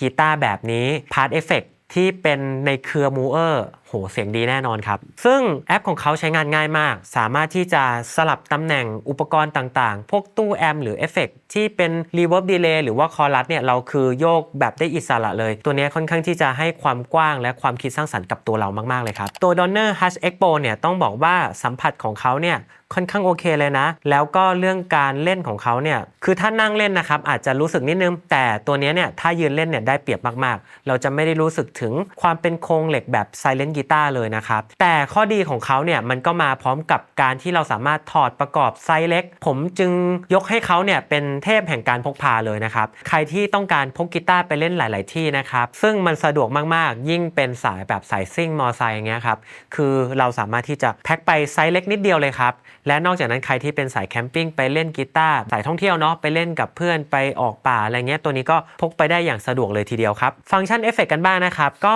ตัวแอมป์เนี่ยผมก็มองว่าตัวเลือกที่ให้มาเนี่ยประมาณเกือบ20ตัวไม่น้อยเลยนะตัวแคปเนี่ยก็สามารถที่จะเลือกอีก9ตัวและรวมถึง IR เขามีอีก10สล็อตแล้วก็เอฟเฟกต์ต่างๆนะครับดีเลย์รีเวิร์บอะไรเงี้ยก็มีจัดเต็มจัดหนักที่ผมว่าเขาเด่นจริงๆนะก็คือเรื่องอะคูสติกซิมอันเนี้ยทำมาค่อนข้างไม่เรียกว่าค่อนข้างเรียกว่าเหมือนเลยดีกว่าเหมือนกีตาร์โปร่งเลยนะครับต้องบอกว่า Donner เนี่ยเขาก็โด่งดังมาจากการที่เขาทำกีตาร์อะคูสติกมาด้วยแหละเขาเลยได้เทคโนโลยีในจุดนี้เข้ามาครับในส่วนของการปรับแต่งเอฟเฟกต์นู่นนี่นั่นนะครับการเปลี่ยนพรีเซตก็ทำได้สะดวกสบายนะเพราะว่ามันมีหน้าปัดหน้าจออยู่ที่ตัวเครื่องก็กดหมุนอะไรอย่างนี้ได้เลยครับดิวิโทนนะครับก็จะเหมาะกับคนที่ชอบกีตาร์ทรงซิ่งๆแต่ว่าอยากได้ความเป็นไม้อยู่เนาะจะมีความฉบเฉี่ยวแล้วตัวเฟดที่ให้มาเนี่ยให้มาถึง24เฟดเรียกได้ว่าจัดเต็มจริงๆนะครับกับปิกอัพฮัมคู่อันนี้แรงแน่นอนแล้วก็มีคันโยกให้ใช้งานอีกด้วยนะครับก็ค่อนข้างกว้างเลยทีเดียวในส่วนของแอปพลิเคชันนะครับก็ต้องบอกว่าสามารถที่จะปรับได้ระดับหนึ่งเลยพวกตัวแอมตัวเอฟเฟกตัวแคปอะไรเงี้ยก็มีตัวเลือกเยอะใช้ได้เลยนะครับรวมถึงฟีเจอร์ลูปกองอะไรเงี้ยก็ยังมีให้อยู่ซึ่งมาดูในส่วนของการคอนโทรลกันบ้างคือต้องบอกว่าดิวิโทนเนี่ยจุดเด่นเขาคือเรื่อง selector ที่เป็นได้หลายๆอย่างเป็นทั้งการเปลี่ยน preset เป็นทั้งการสวิตช์ตัวปิกอัพนะครับปิกอัพคือเราตั้งแบบมั่วซั่วอีลุงตุงนังได้เลย selector เนี่ยอยู่ตรงข้างหน้าแต่ว่าใช้ปิกอัพตัวหลังอะไรเงี้ยมันทำได้แบบกว้างมากๆอิสระมากๆจัด preset อะไรอย่างเงี้ยครับเรียกได้ว่าจบโดยการสับ selector เพียงเท่านี้เราก็ได้ preset และ pick up ที่ต้องการนะครับอันนี้ถือว่าเจ๋งเลยนะครับต่อมาครับนาตาชาเนวูล่านะครับเนวูล่าเนี่ยก็เป็นกีตาร์ที่เป็นคาร์บอนทั้งตัวมาในลักษณะทรงแบบตินเลสพอนะครับผมมองว่าเป็นลูกผสมนะคือตัวนี้เนี่ยเราได้หน้าตาแบบค่อนข้างออริจินอลหรือว่าเรียกได้ว่าแบบวินเทจแบบเลสพอนะแต่ว่าได้วัสดุที่เป็นแบบโมเดิร์นและเขายังมาพร้อมกับลำโพงซึ่งปิกอัพก็เป็นฮัมซิงมันก็จะดูแบบอินดี้มากๆนะใครที่ชอบกีตาร์หน้าตาอินดี้แต่ว่ามีความโมเดิร์นผสมปนกับวินเทจเรียกว่าไฮบริดก็ได้คือตัวนี้เนี่ยก็น่าสนใจมากๆซึ่งตัวแอปพลิเคชันของเขาเนี่ยก็เรียกได้ว่าจัดการได้ในระดับหนึ่งนะครับเขาก็อาจจะไม่ได้มีโมเดลอะไรที่หวือหวามากนะครับแต่ใครที่ชอบปรับ EQ ต่างๆเนี่ยก็อาจจะชื่นชอบนะซึ่งถ้าเกิดว่ามือใหม่อันเนี้ยง่ายๆเลยไม่ต้องปรับอะไรเลยเราไปใช้ตัว preset stock ของเขาเนี่ยก็สามารถเล่นได้เลยครับซึ่งจุดเด่นของกีตาร์เนบูล่าเนี่ยผมก็มองว่าเป็นเรื่องของปุ่มต่างๆนะที่ให้มาที่หน้าตัวเครื่องเนี่ยที่เรียกได้ว่าคอนโทรลกันได้แบบมันๆเลยทีเดียวเพราะว่าเราสามารถที่จะกดได้ทุกปุ่มเลยนะครับมันจะมี3หนอบกับอีก2ปุ่มเล็กเนี่ยคือสามารถใช้งานได้กว้างๆเลยรวมถึงไฟที่ตรงหนอบเนี่ยเราสามารถเลือกสีได้กว้างอิสระมากๆสำหรับใครที่เป็นสาย Colorful นี้น่าจะชอบนะครับเลือกสีคัสตอมได้อิสระจริงๆ Enya Inspire ครับตัวนี้เรียกได้ว่าหน้าตาน่าจะโฉบเฉี่ยวที่สุดในแก๊งนี้เลยก็ว่าได้นะครับเขามาในธีมแบบอวกาศนะครับดีไซน์เหลี่ยมของเขาต่างๆเนี่ยผมค่อนข้างชอบนะมันมีความโมเดิร์นอวกาศแปลกๆดีเนาะตัวกีตาร์เขาเนี่ยค่อนข้างที่จะเล่นสนุกดีนะถึงจะเป็นคาร์บอนทั้งตัวเนี่ยผมมองว่าโอเคทัชชิ่งเฟดต่างๆเนี่ยทำมาได้ดีมากๆเลยเฟดก็มีให้ใช้งานกันถึง24เฟดนะปิกอัพเนี่ยให้มาเป็นแนวแบบเรียกว่าฟิวชั่นดีกว่าก็คือเป็นฮัมซิงก็จะเล่นทแวงก็เท่ดีนีโอโซก็ได้ก็ใช้แก๊กผสมเอานะครับล็อกหนักมาหน่อยก็เป็นฮัมบักเกอร์นะครับซึ่งก็ยังมีคันโยกให้ใช้งานอีกด้วยนะครับอันนี้ก็เรียกได้ว่าเป็นกีตาร์ที่ใช้งานกว้างๆเลยทีเดียวและยังมาพร้อมกับลำโพงซึ่งต้องบอกไว้ก่อนนะว่าลำโพงของเขาเนี่ยเสียงเนี่ยไม่ขี้เหร่เลยนะครับใช้งานได้สนุกมากจริงๆแอปพลิเคชันของเขาก็ต้องบอกว่าให้หน้าตามาค่อนข้างสวยงามนะครับตัวโมเดลแอมป์นะครับก็ให้มากันถึง2ตัวด้วยกันนะครับส่วนเอฟเฟกต์ทั่วๆไปเนี่ยก็มีให้ครบตามมาตรฐานที่เราควรที่จะเอาไปใช้งานนะครับซึ่งผมมองว่าจุดเด่นของตัว Enya ตัวนี้เนี่ยผมน่าจะยกให้ในเรื่องของ กีตาร์ที่มีเสียงออกในตัวที่ค่อนข้างเล่นสนุกแล้วกันนะครับทิ้งท้ายมัดรวมนี้นะครับเพื่อนๆก็คงจะมีคำตอบในใจเนาะว่ากีตาร์รุ่นไหนเนี่ยเหมาะกับเราบ้างสายลำโพงในตัวไม่อยากจะซื้อของแบบมาแต่งเพิ่มนู่นนี่นั่นไม่ต้องเสียบออกอะไรมากมายก็อาจจะมาดูกีตาร์ที่เป็นคาร์บอนและมีลำโพงในตัวครับรวมถึงใครที่อาจจะชื่นชอบในส่วนของวัสดุเนาะที่อาจจะไม่ได้เป็นไม้แล้วอะไรเงี้ยก็อาจจะมาดูในส่วนของนาตาชาแล้วก็เอ็นย่าไปนะครับแต่ถ้าเกิดว่าคุณยัง